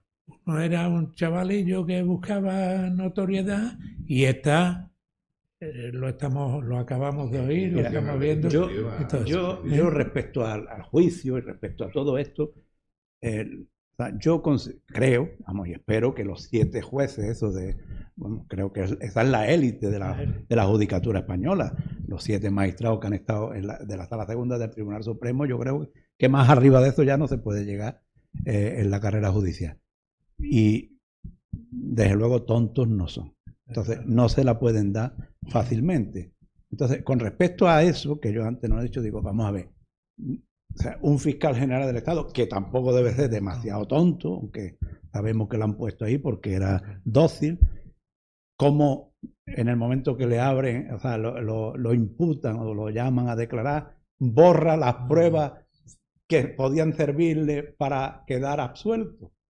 Quiere decir que las pruebas eran acusatorias. Evidente. Eso, los 7 magistrados que estaban allí sentados, no sé si eso será lo suficientemente contundente como para condenarlo o no. Eso, yo no soy jurista y no lo puedo valorar. Y con respecto a esta, ocurre lo mismo. Es decir, esta señora, ahí hay 3 horas y media que toda España la ha escuchado, que va en nombre de... ella ya no ha dicho, antes era de Cerdán, pero ya va de Cerdán, de Bolaño y de Pedro Sánchez. Y lógicamente del Partido Socialista. Y entra en Ferraz y sale, y hay fotografías de los periodistas con los que ella se quería entrevistar, que la fotografía entrando y la fotografía saliendo de ahí. Y ante todas las cámaras, ella entra a entregarle un pendrive a Cerdán, que es el número 2 del Partido Socialista, que no recibirá a mucha gente, pero que a ella la recibe cuando ella quiere y donde ella quiere. Y ante las cámaras. Bueno, con todo eso, ¿verdad? El Partido Socialista, si todo esto fuera mentira, no se querella contra ella, ni el Partido Socialista, ni Cerdán, ni Pedro Sánchez, ni Bolaño. Oye, que aquí se han querellado contra el juez Peinado todo el mundo. Todo el mundo se ha querellado contra el juez Peinado. Y ahora contra esta nadie. Por lo tanto, lo que yo digo, si no es prueba...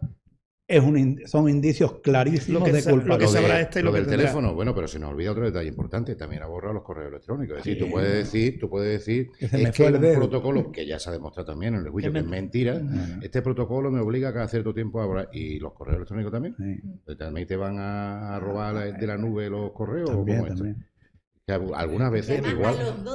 Pero es lo que te he dicho. De empezar la investigación. Yo creo que cuando uno empieza con las mentiras, ya entra en un bucle y la única esperanza es que todo el mundo, los 49.400.000 habitantes que ya son en España, sean tontos. El único inteligente es él. Bueno, vamos con otro tema. Cuando falta, como decíamos antes, la ética y demás, es que nos toman por tontos. Realmente nos toman por tontos. ¿Cómo una alta funcionaria de la Moncloa puede decir que ha recibido de un periodista un correo y que no se acuerda ni del periodista ni del medio? Y además estamos empezando a darle valor de conclusión definitiva a meros pronunciamientos personales. O sea, yo desde el respeto a cualquier periodista, pero por el hecho de que sea periodista no tiene libertad absoluta de verdad. Cuando dicen: no, yo lo sabía, pero no voy a revelar la fuente. Me parece perfecto ese ejercicio ético. Pero el que usted lo supiera o diga que lo sabía, no quiere decir que sea la verdad. La Asociación Internacional de Periodistas dice que se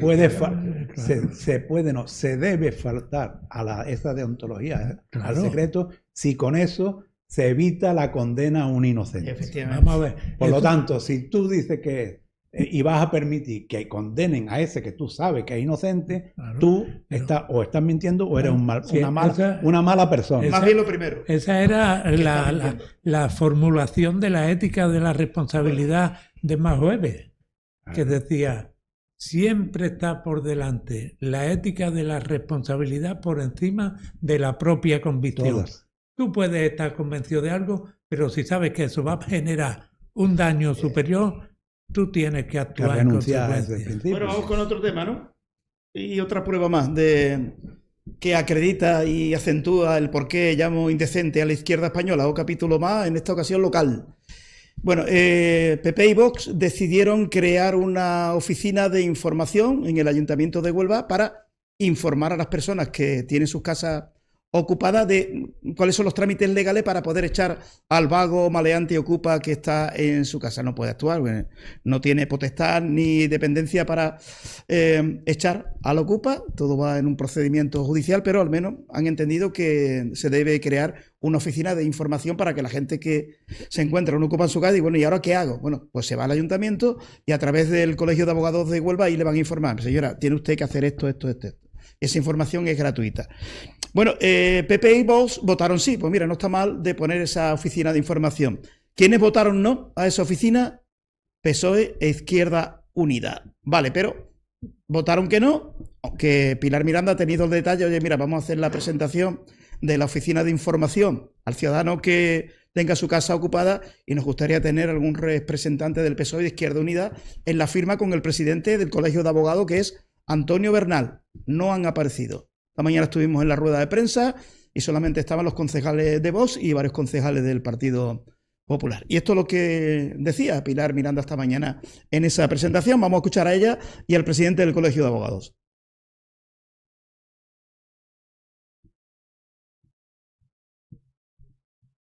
Yo, en primer lugar, quiero darle la bienvenida y mi agradecimiento al decano del Colegio de Abogados, a Antonio Bernal, y decir que hoy presentamos la oficina antiocupa, una oficina que yo creo que va a dar un buen servicio.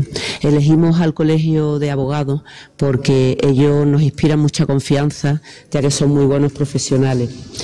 Y es una oficina que lo que va a hacer es informar a la población.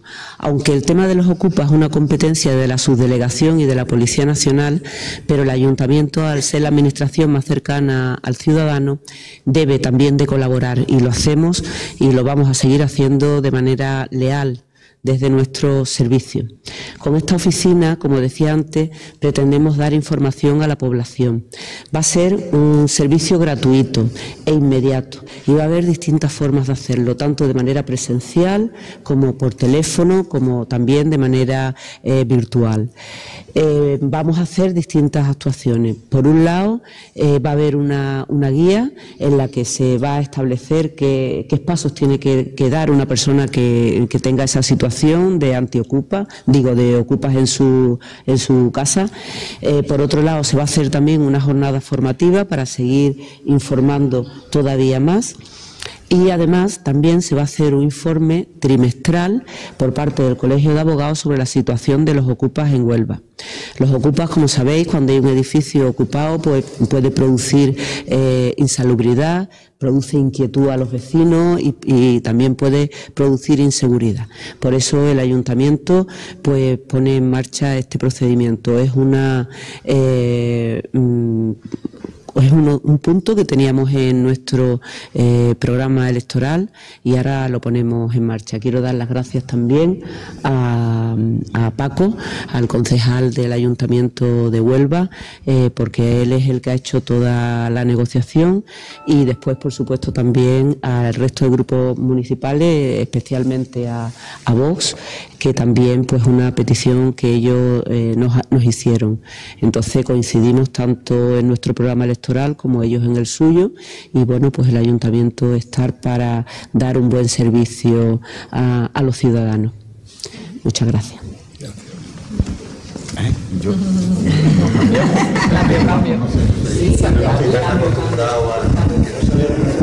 Ya. Nada, no te preocupes.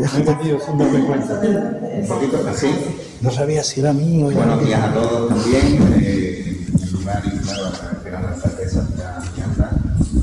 nos haya convocado a este acto de firma del convenio y sobre todo que haya contado con el Colegio de Abogados para prestar esta función. Desde el primer momento en que el Ayuntamiento, con su alcaldesa al frente, nos llamó, pues evidentemente estuvimos encantados de prestar este servicio. El abogado es uno de los pilares fundamentales del Estado de Derecho. Siempre decimos que es la única profesión liberal expresamente contemplada en la Constitución, en el artículo 24, y lógicamente pues consideramos que nuestra función es vital y de máxima importancia a la hora de prestar ayuda, asesoramiento y orientación a todas aquellas personas que tengan un problema, en este caso de ocupación. Este convenio además da la oportunidad al Colegio de Abogados de visibilizar, de hacer más visible en la ciudadanía la función del abogado. No es ningún secreto que todo aquel que tiene algún problema jurídico y de ocupación, lo primero que hace es consultar en Internet y hoy día en la inteligencia artificial a ver qué es lo que tiene que hacer. Y muchas veces nos encontramos ya luego en nuestros despachos con que ya vienen con el problema creado, cuando lo ideal sería tratar en muchas ocasiones de evitar el problema. Todos sabemos que prácticamente nadie consulta a un abogado para firmar un contrato de arrendamiento, y claro, luego pasa lo que pasa cuando los arrendatarios te salen rana, hablando mal y pronto. Así que por nuestra parte, ya digo, encantados de la firma de este convenio. Empezamos a trabajar ya inmediatamente, y agradecer también, por supuesto, a Paco Muñoz, que es, junto con la alcaldesa al frente, pero Paco Muñoz también ha sido el que se ha encargado más directa y personalmente de lo que son la negociación de los detalles de este convenio, que creemos que va a ser muy satisfactorio para ambas partes. Nada más. ¿Tú quieres aportarlo? Bueno, pues espero que esa oficina dure muy poco. ¿Y por qué digo que dure muy poco? Porque llegue al gobierno bien Feijóo solo con Abascal, Abascal con Feijóo, Feijóo con Abascal, uno solo o los dos juntos, porque en el momento que llegue Partido Popular con Vox o sin Vox, uno ocupa en 24 horas estaría fuera, porque hay un proyecto de ley que presentaron en el Congreso de los Diputados, luego de la aprobación en el Senado, para que el Ocupa salga de tu casa en 24 horas, pero ¿qué hacen los de la izquierda indecente española? Lo tienen metido en un cajón y ahí está. O sea, por lo tanto digo que, insisto, y a las pruebas me repito, esto es una prueba evidente, esto no es opinión, es información. La indecente izquierda española protege al Ocupa y al político corrupto, y esto, insisto, es información y no opinión. María, que quería la palabra por algo. Sí, hombre, yo digo que es muy obvio que el Partido Socialista Izquierda Unida no hayan ido, porque es que ellos son precisamente los que están incitando a que se ocupe vivienda. O sea, están incitando hasta el punto de que hace unos años a una de las concejales de San Fernando, en Cádiz, pues la grabaron unos periodistas dando instrucciones a una familia de cómo ocupar una vivienda, dónde tenían que ir, o sea, qué vivienda tenían que ocupar. Pero es que hace unas horas ha saltado también una noticia de en Talavera, pues un concejal socialista que él ocupa de una vivienda y está pidiendo a la propietaria 36.000 euros por irse. O sea, o no sé cuántos mil euros por irse. Entonces, claro, cuando desde ellos mismos, yo recuerdo Podemos, ¿no? Cuando salió, que decían eso de la vivienda, no hay que pagar vivienda, hay que ocupar la vivienda. Entonces, claro, atentan directamente contra el derecho de la propiedad, que es un derecho que está reconocido para todos los españoles y que parece que se pasan aquí un poco. Yo, con el tema de la oficina, cuando dice, bueno, son competencias nacionales, en cierto modo sí, pero hay una parte en la que no. Cuando alguien le pega una patada a mi casa y entra, eso no es una ocupación, eso es un allanamiento de morada. Sí. Es un allanamiento de morada. El problema viene, pues, por lo que hemos dicho antes, porque las policías, en este caso las policías locales, que podrían ser las primeras en actuar, o la Guardia Civil en los ámbitos rurales donde no existe la policía local, que podrían ser los primeros que llegan y que actúan, y que automáticamente con la ley en la mano podrían coger a esas personas y sacarlas de la vivienda y decir, usted aquí, esto es un allanamiento de morada, sale por la puerta. No están respaldadas jurídicamente. Y entonces el policía que hace eso y el guardia civil que hace eso se está jugando la ropa. Y esa es la verdad. Entonces, hasta que no se deje meridianamente claro que la ley está para cumplirla, porque herramientas legales de momento hay y podría haber herramientas mucho mejores, ¿no? si efectivamente se pone en marcha esa ley antiocupa, pues yo creo que el primer paso ese de saber definir lo que es un allanamiento de morada y lo que es una ocupación y el poder efectivamente echar a una persona nada más que entra en tu casa, yo creo que eso es algo que ya es una herramienta que no se está poniendo en práctica precisamente porque la justicia en ese caso no está funcionando. Y luego, cuando realmente hay un ocupa, años en sacarlo. Y con la ley que sacaron, en la que ya, si encima te declaras vulnerable, todavía es más difícil echarte. Ha habido otro caso en el que hubo una señora que dijo, me tienen la casa ocupada, se han declarado vulnerables y ahora se va esta señora a preguntar y le dicen, bueno, denuncie usted a su marido o a su expareja por maltrato, aunque sea mentira, para usted declarar que usted es más vulnerable que el vulnerable y que le devuelvan el piso. O sea, es ya el rizar el rizo. O sea, me parece de verdad brutal. El rizo es dejar de pagar, porque te lo digo porque me ha pasado a mí profesionalmente, deja de pagar el agua porque no puedes de la casa que te han ocupado y que además te denuncies por extorsión. Sí. ¿Vale? Eso es, y eso son casos reales. Y bajarle a lo mejor los decibelios o la contratación eléctrica que tengan porque a lo mejor consumen y dice, bueno, le voy a bajar un poquito también. De nuevo. Algunas cuestiones esto forma parte de lo que antes decíamos. Es decir, la izquierda tiene muy claro que la crispación, el enfrentamiento social, la división de la sociedad entre homosexuales, heterosexuales, hombres, mujeres, mayores, niños, no sé cuántos, eso es lo que a ellos les produce rentabilidad electoral. Hombre, eso es un poco criminal, porque claro, utilizar a las personas solo para obtener tu propia rentabilidad electoral, yo creo que eso es rayano, si no en el delito judicial, al menos sí en el delito ético, ¿vale? Eso es lo primero. Lo segundo que quiero decir, porque es que, hombre, a mí me parece muy triste que Mariano Rajoy desde 2011 hasta 2018 no modificara esta ley y que por eso estamos sufriendo también. Es decir, que aquí no solamente hay culpables que están ahora, ¿no? Y finalmente, esto, lógicamente, aquí se juega con la vivienda y se juega con la gente que tienen problemas. Ya nadie se acuerda que hace 2 años nos prometió el presidente del gobierno construir 183.000 viviendas sociales. No ha hecho ninguna. ¿Vale? Y no ha hecho ninguna. Es decir, es que en mi casa, porque aquí, claro, siempre se dice, no, porque es que los fondos buitres, los bancos, no, vamos a ver, la mayoría, aquí en Huelva hay muy pocos fondos buitres con vivienda. Hay muy pocos bancos con vivienda. Aquí la mayoría de los ocupas están ocupando en la casa a alguien que se ha llevado a lo mejor 20 años sudando para pagarla. Esa es la realidad, ¿vale? Entonces, lógicamente, lo que no podemos es darle pábulo a toda esta gente. Y yo, hombre, lo mismo que cuando antes con la zona de bajas emisiones critico al ayuntamiento, en esto tengo que aplaudir al ayuntamiento y a la alcaldesa porque me parece que a veces, aunque no se tenga atribuciones, es bueno que se vaya en la buena dirección. Porque sin atribuciones, yo conozco un caso de un ayuntamiento muy conocido al que unos ocupas van a los servicios sociales del ayuntamiento, los ocupas, y el ayuntamiento le da asesoramiento legal y jurídico para quedarse en la casa. Bien, espérate, estando allí, llega el propietario a la misma oficina, porque el propietario es un poco menos vulnerable que el ocupa. Llega allí, claro, entonces dice, no, es que la abogada está ocupada. Ah, bueno, pues espero. Y cuando el tío está allí, se lleva 2 horas esperando y ve que sale del despacho del abogado, los ocupa. Entonces, los ocupa, ¿qué hacen? Lo increpan a él y viene la policía y se lo lleva casi esposado a él. Es decir, el ayuntamiento se pone al servicio del delincuente y se lleva retenido al propietario, al perjudicado. Eso, lógicamente, está lanzando también un mensaje a la sociedad. La casuística muy grande. Yo lo que sí me quedaría con la noticia, en primer lugar, por felicitar al Ayuntamiento de Huelva por la iniciativa.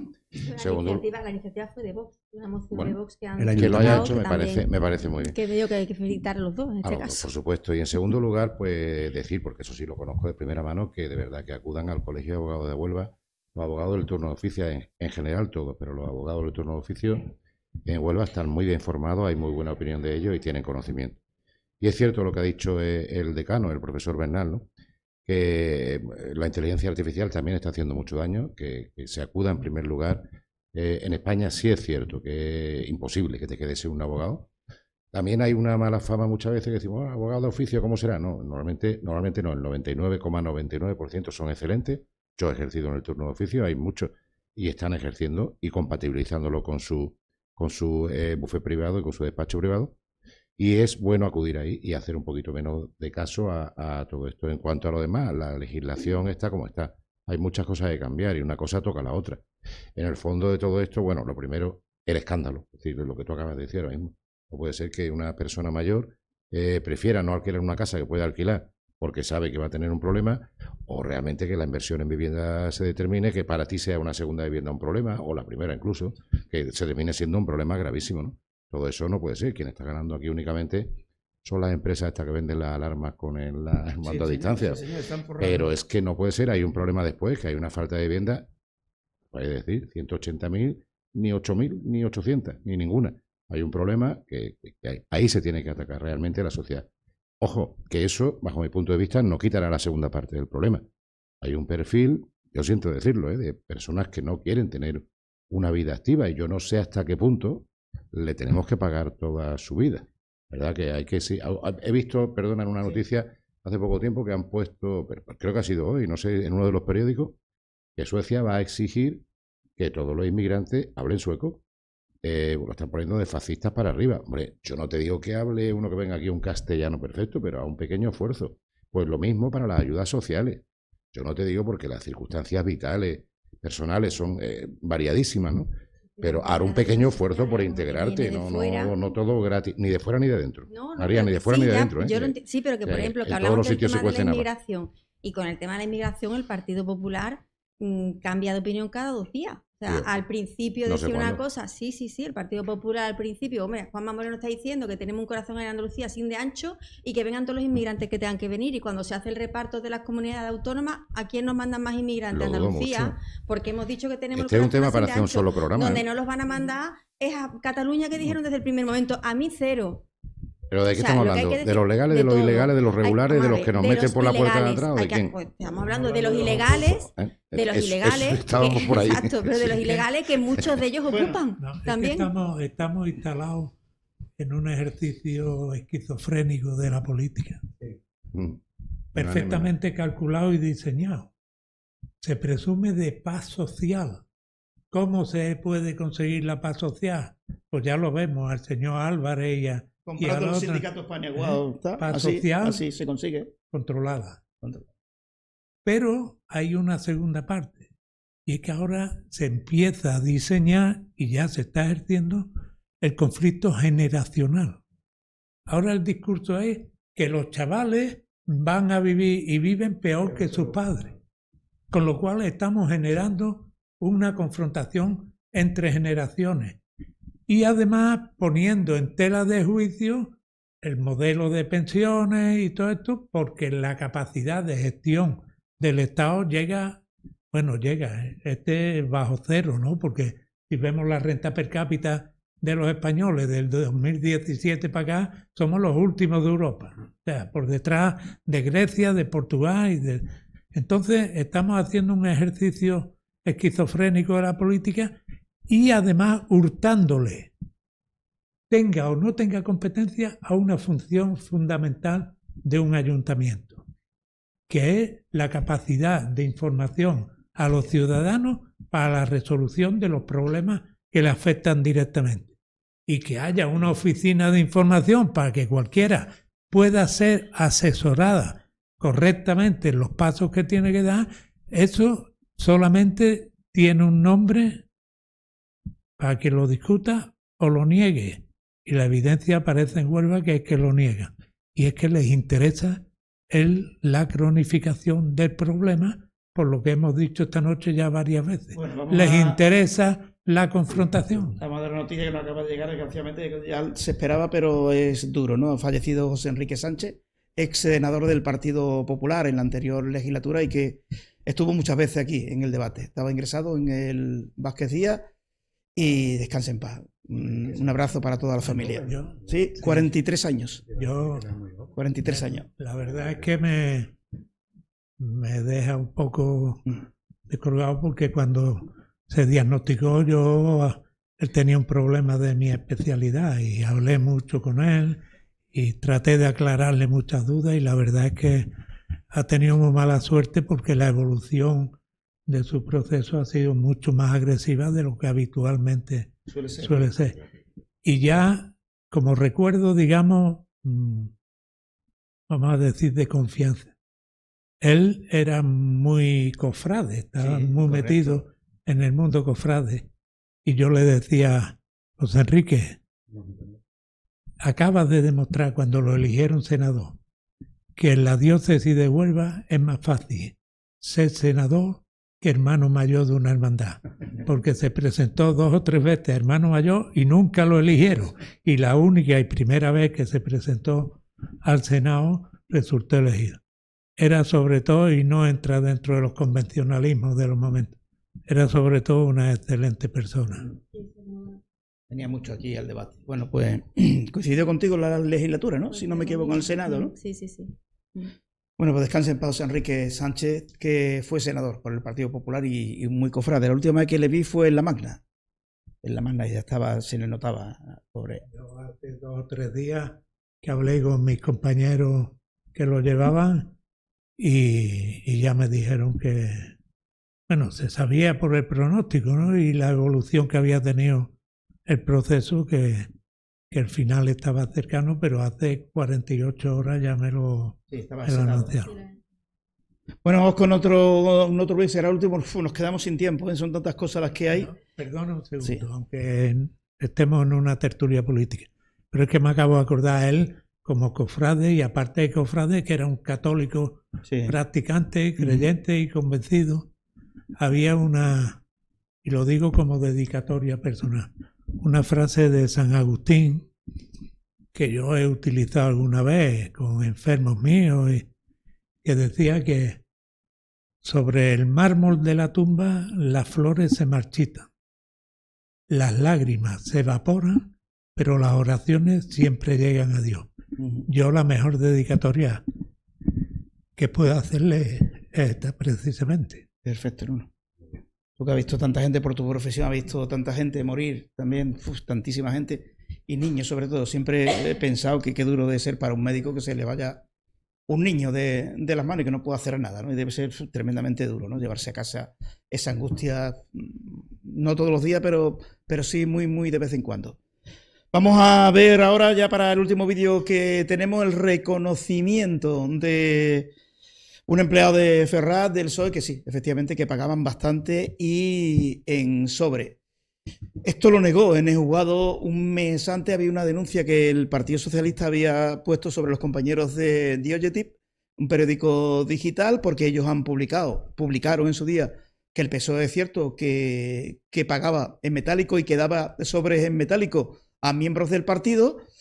Ellos denunciaron al Diogetip, fueron a juicio y no sé quién fue el enviado del PSOE en ese juicio. Y no, el PSOE nunca, jamás, nunca. Todo se ha hecho por transferencia, nunca se han repartido sobres en el partido.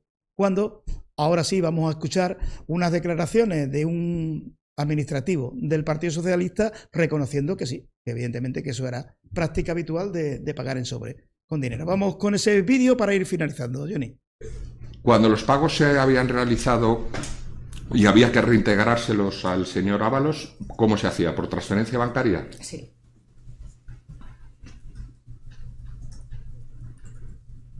¿Quién ordenaba esas transferencias? Pues el jefe de administración, supongo. El departamento de administración. Y dice usted, cuando el departamento de administración aprobaba esos pagos, que iba a hacer después usted, la avisaban para que fuese usted a por el dinero. Exacto. A por el dinero. Bajaba por ello, sí. A por el dinero en metálico para pagar. Hemos visto al principio del vídeo la primera declaración que se hacía todo por transferencia, y en una segunda declaración reconocía que sí, que se pagaba en dinero, que se iba al banco, se sacaba el dinero según ella y que se le pagaba. Bueno, para ir terminando, ¿alguna aclaración sobre esto? ¿Qué podemos decir? Pues dije al principio, ¿no? Que parece que aquí los únicos que tenemos que pagar que sin efectivo y obligándonos a pagar con tarjeta somos los demás, y parece que el efectivo ellos, precisamente fue el Partido Socialista el que limitó el efectivo. ¿Y por qué? Pues porque piensa el ladrón que todos son de su condición. Y yo creo que con esa frase se explica todo. Yo quiero recordar la intervención cuando tuvo que ir a la Comisión de Investigación del Senado Pedro Sánchez. Creo que lo dije aquí, me pareció magistral la intervención de la senadora de UPyN. Sí, porque además cuando le preguntó y le reiteró la pregunta, bueno, le preguntó, ¿usted ha cobrado en sobre? Y él se iba para arriba y para abajo y le decía, pero no, esto es muy fácil, es solamente sí o no. Sí, y él se divagaba y ella le podía interrumpir, sí o no. Y él, es que si no me deja usted contestar, no, quiero que me conteste, pero es que mi pregunta se responde con un sí o un no. Y luego le dijo, pero ¿ha cobrado usted sobres con más de 1.000 euros? Y si podéis ver, que está en internet, a Pedro Sánchez le temblaba el labio de arriba. Estaba atacado de los nervios, estaba mintiendo. Es decir, lo que está clarito, yo siempre te he dicho, hombre, yo he trabajado 40 años en banca y siempre he dicho, el dinero siempre deja rastro. Incluso, porque la gente dice, no, pero hombre, el dinero en efectivo no deja rastro, el B no deja, siempre deja rastro, porque tú tienes signos externos, es decir, y eso lo sabe Hacienda perfectamente. Hombre, si yo gano 1.000 euros y me compro Hacienda sabe por qué quiere Hacienda que todo se pague con tarjeta, y yo estoy harto de decir a la gente que no utilice la tarjeta, y he sido 30 años director de banco. Y digo, no, yo no pago con tarjeta, porque lo que tú le estás comunicando al banco, a Google, a Hacienda, al Banco de España, es tu forma de vivir. Y tu forma de vivir implica o dice cuánto ganas tú, independientemente de lo que declares. Independientemente de lo que tú declares, según una persona que se compra unas zapatillas de 300 euros, lógicamente no puede después declarar que gana 900 euros al mes, porque es muy difícil. Sobre todo si te compras 2 al año o 3, ¿entiendes? Por eso te digo que siempre el dinero siempre deja rastro y todos están cogidos, todos.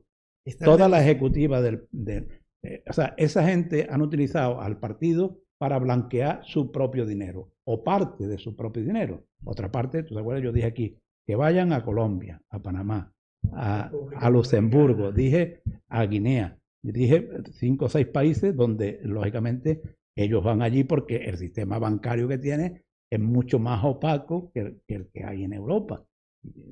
El único que hay es opaco en Europa es Luxemburgo, por eso nombré Luxemburgo, ¿entiendes? Entonces por eso te digo, pero siempre el dinero deja rastro, incluso el dinero negro, el dinero en efectivo, todo el dinero deja rastro. Y esa gente han utilizado el partido para blanquear su propio dinero y el que blanquea siempre se lleva como mínimo el 10%. Bueno, pues cosas de la mafia que venimos contándolo en el debate.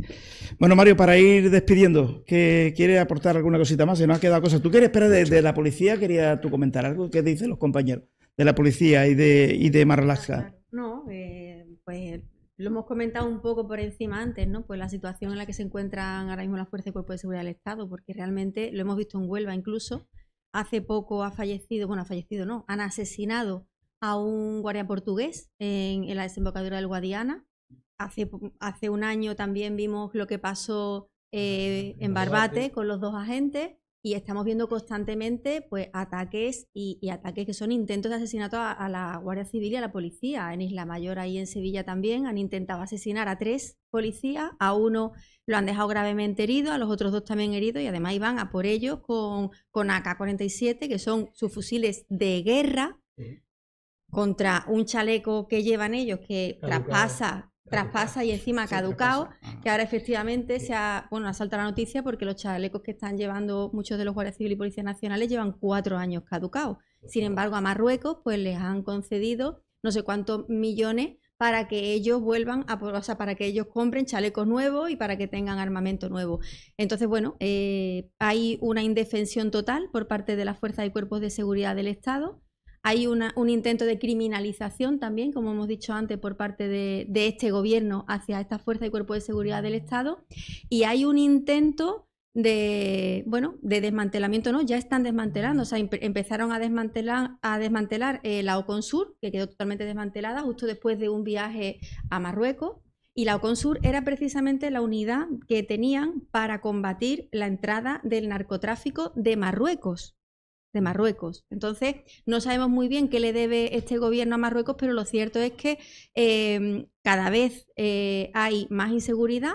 Ya los narcos no se dedican a trapichear solo con hachís, ya traen drogas más costosas, más caras, y entonces se están jugando más dinero y traen armas de guerra que contra un policía local muchas veces, porque te paran en un control de alcoholemia, en un control rutinario, pueden encontrarse con un narcotraficante que lleva un subfusil de guerra, se está jugando la vida, un policía nacional, un guardia civil igual.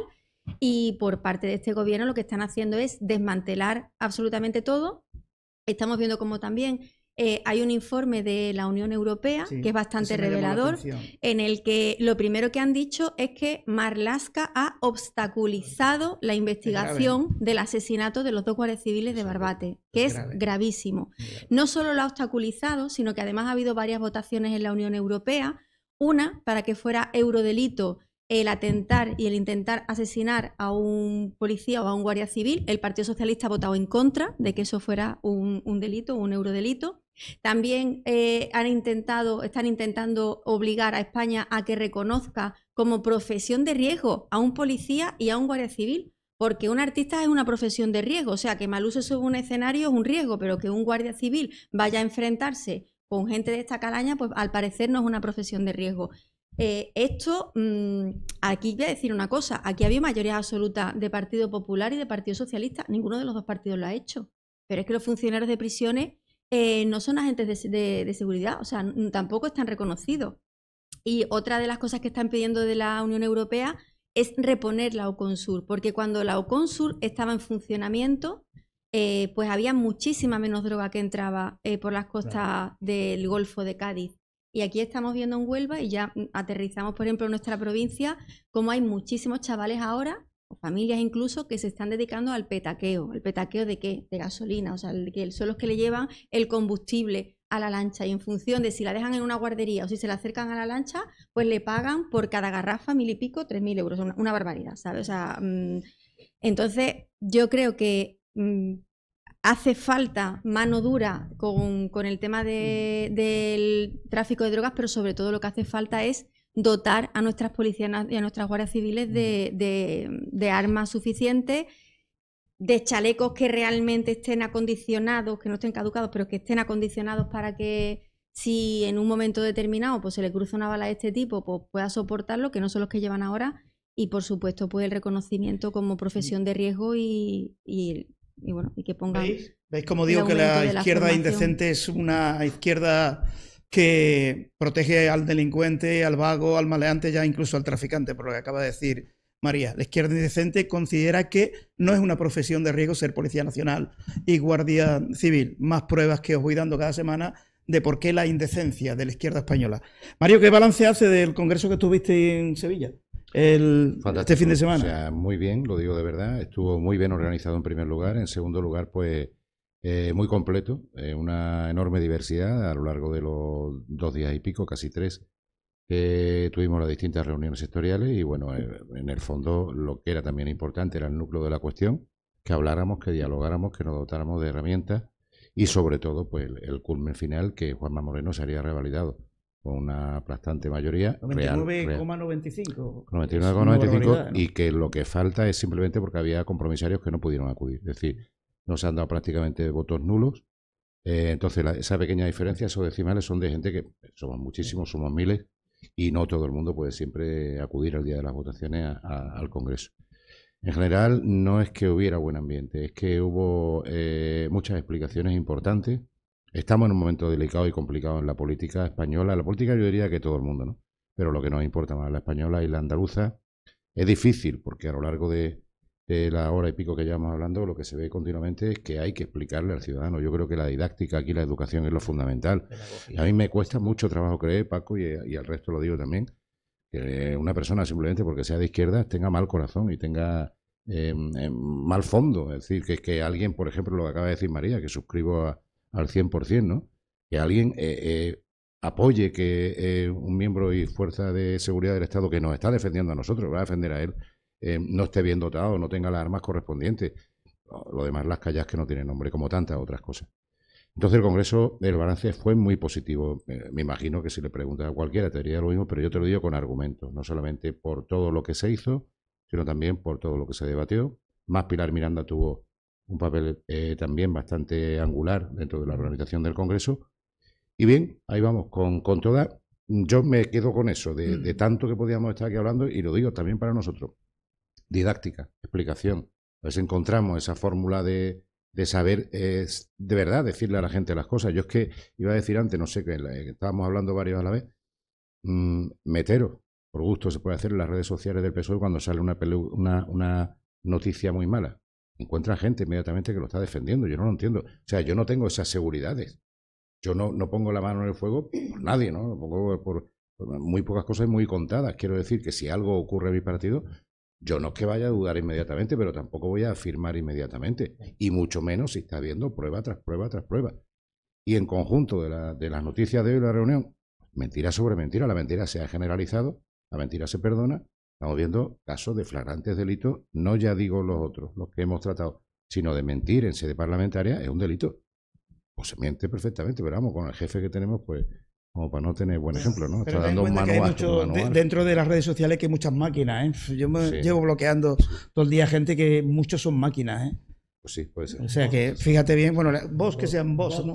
Hay una cantidad que no son personas, son máquinas que, en fin, no sé cómo lo harán, pero bueno, los partidos lo contratan, X, 1000, 2000, 4000, 5000. Y bueno, te contesta, si tú pones algo que no le guste, pues la máquina te contesta lo que quiera y te insulta y tal, ¿no? Pero personas físicas, personas con cara, hombre, que las hay también, con cara, ojos y nariz, que también las hay, ¿no? Pero son las menos, son las menos.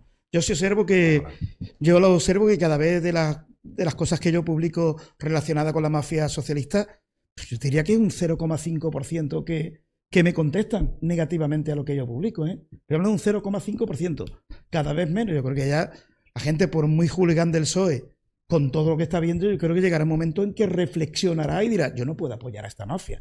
Porque es que está perjudicando a su partido, Mario. Es que están dañando a su partido. Tienen a su partido secuestrado. Y el PSOE va a salir muy dañado. Y yo ojalá que pase lo que dice Faraco, la implosión. A mí me gustaría ver la implosión de este partido para que luego los votantes dijese, nos lo venían advirtiendo, y mira lo que ha pasado, como en Italia, como en Grecia o como en Francia. Bueno, no. ¿Tú crees que va a implosionar? Bueno, primero te pregunto, ¿tú sigues pensando que va a implosionar? Si lo dijiste hace un año, que no estamos viendo lo que estamos viendo ahora. Es que ya no existe el sol. Bueno, no existe. Antes de un año. Antes de un año ya me había que existe otra cosa. Que la rosa se había marchitado hace mucho tiempo. O sea que ahí estamos de acuerdo que el PSOE ya no existe. Lo que pasa es que la mentalidad humana es tan poco fiable que es que, y ojalá lo veamos, nos encontraremos multitud de gente que ahora nos discute diciendo yo lo sabía. O sea, como como San Pedro. Yo no conocía a Jesucristo, yo no lo conocía, yo no estuve con él. Y suena el gallo a lo lejos, pero, o sea que eso lo vamos a ver. Si Dios quiere lo vamos a vivir, porque esperemos que esto no dure demasiado tiempo. Pero yo sí me gustaría hacerte una pregunta. Bueno, me la reservo. ¿Una pregunta? Sí, una pregunta en relación al Congreso. Al Congreso del PP. Lo que pasa es que es una pregunta que se ciñe mucho más a la provincia de Huelva en concreto, no a Andalucía. Primero, yo creo que con los miles de militantes que tiene el PP, falta activismo de la militancia. La militancia tiene que ser mucho más activa, tener mucha más presencia, tener mucho más protagonismo, porque hay mucha gente, y tú lo sabes mejor que yo porque lo vives de cerca ahora, que se ha jugado el tipo en otros años en su pueblo, cuando era difícil ser de su trabajo, cuando era muy complicado pertenecer a ese partido. Y ahora a esa gente, que ya muchos no están ni siquiera presentes, hay que darle el homenaje del activismo del partido, en el que los complejos se pierdan, que parece que se empiezan a perder, pero no están perdidos del todo, los complejos se pierdan y sobre todo, repito, el activismo, con los miles de militantes que tiene el Partido Popular, tiene que potenciarse. Y en arreglo a esa pregunta, es una duda ya esta personal, y sé que se van a enfadar conmigo muchos de los amigos que tengo. ¿Para cuándo una junta local de Huelva capital en el PP? ¿Una junta local? Sí. ¿Para cuándo? Pues supongo que eso hay que preguntárselo a quien corresponda. Yo traslado mañana la pregunta. Yo pertenezco a la Junta Directiva Provincial, pero un poquito más. Porque es que lo digo porque has venido de un congreso y en los congresos se actualizan los estatutos, las líneas ideológicas. Teóricamente tiene que salir derivado de aquí, ¿vale? Tiene que salir derivado de aquí. Y hay una serie de procesos que son durante meses, que van a durar no solamente en Huelva, sino en toda donde exista una sede. Es que uno de los grandes afanes territoriales históricos del PP era tener juntas locales en la mayoría de municipios posibles. Sin embargo, Huelva hace muchos años, Huelva capital, que no tiene junta local. Yo creo que también es importante lo que dijiste tú antes, la diferencia entre idea e ideología, que esa militancia tan, digamos, mercenaria, ¿no?, que se tiene en otros lugares, pues nosotros aquí vamos a trabajar primero y nos levantamos por la mañana para ello, y muchas veces es cierto, estoy contigo, que teníamos que ser mucho más activos todos, en la defensa de nuestros ideales, de nuestro país, de nuestra población y de todo. Somos 3 en la mesa. 5. Vamos a hacer un partido liberal, Faraco. Algo, aunque ya lógicamente estamos con poco tiempo, porque hoy se ha producido una noticia muy importante que en teoría beneficia al Partido Socialista, bueno, a la izquierda, o al equipo de gobierno, y no lo hemos dicho. Entonces van a acusar a esta tertulia de que solamente hablamos contra el Partido Socialista o contra el gobierno. Hoy se ha pronunciado el abogado general del Tribunal Superior de Justicia de Andalucía, de la Unión Europea,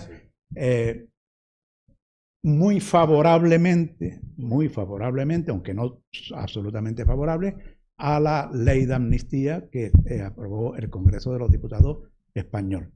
Lógicamente, bueno, el equipo de gobierno, los gobiernos, con su ministro de Justicia a la cabeza, pues ha salido dando palma con las orejas, y además hacen bien, ¿no? Porque los pobres, con tantas malas noticias, si les sale una buena, pues es bueno que la aprovechen.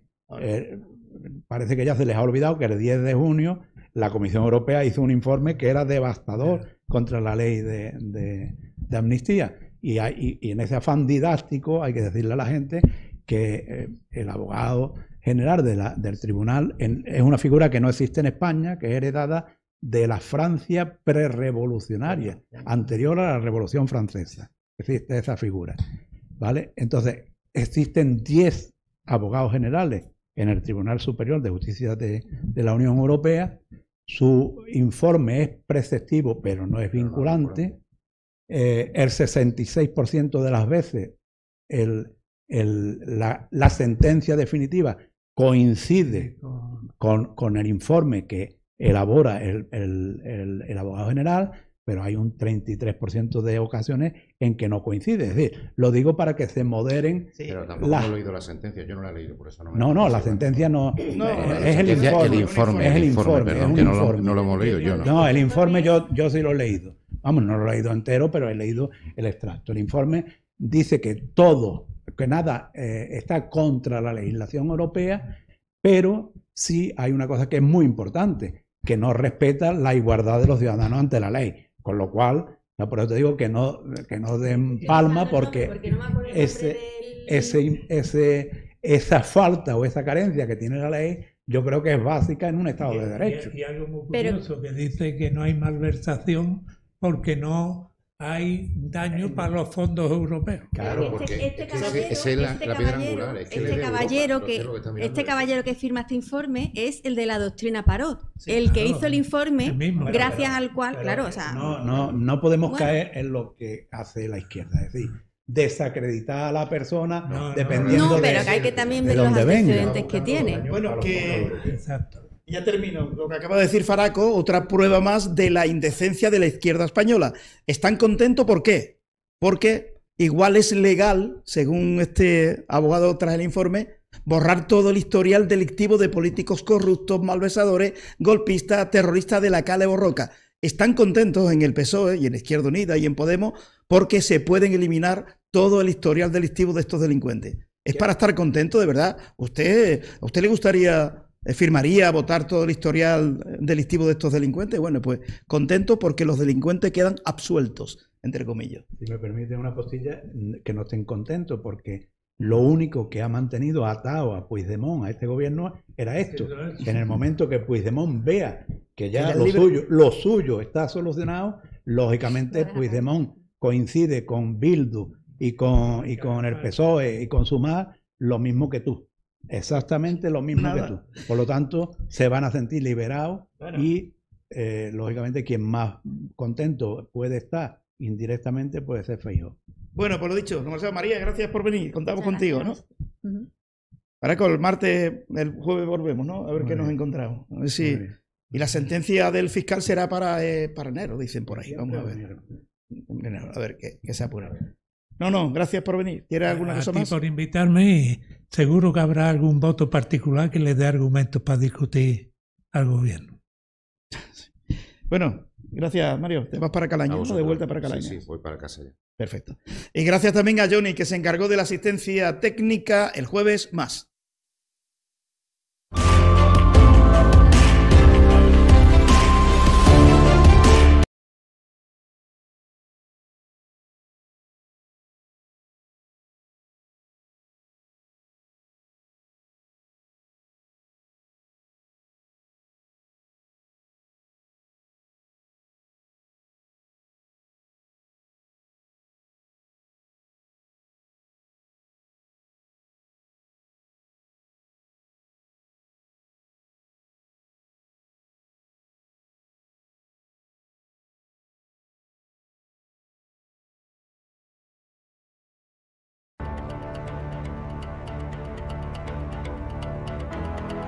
Debate en Antena.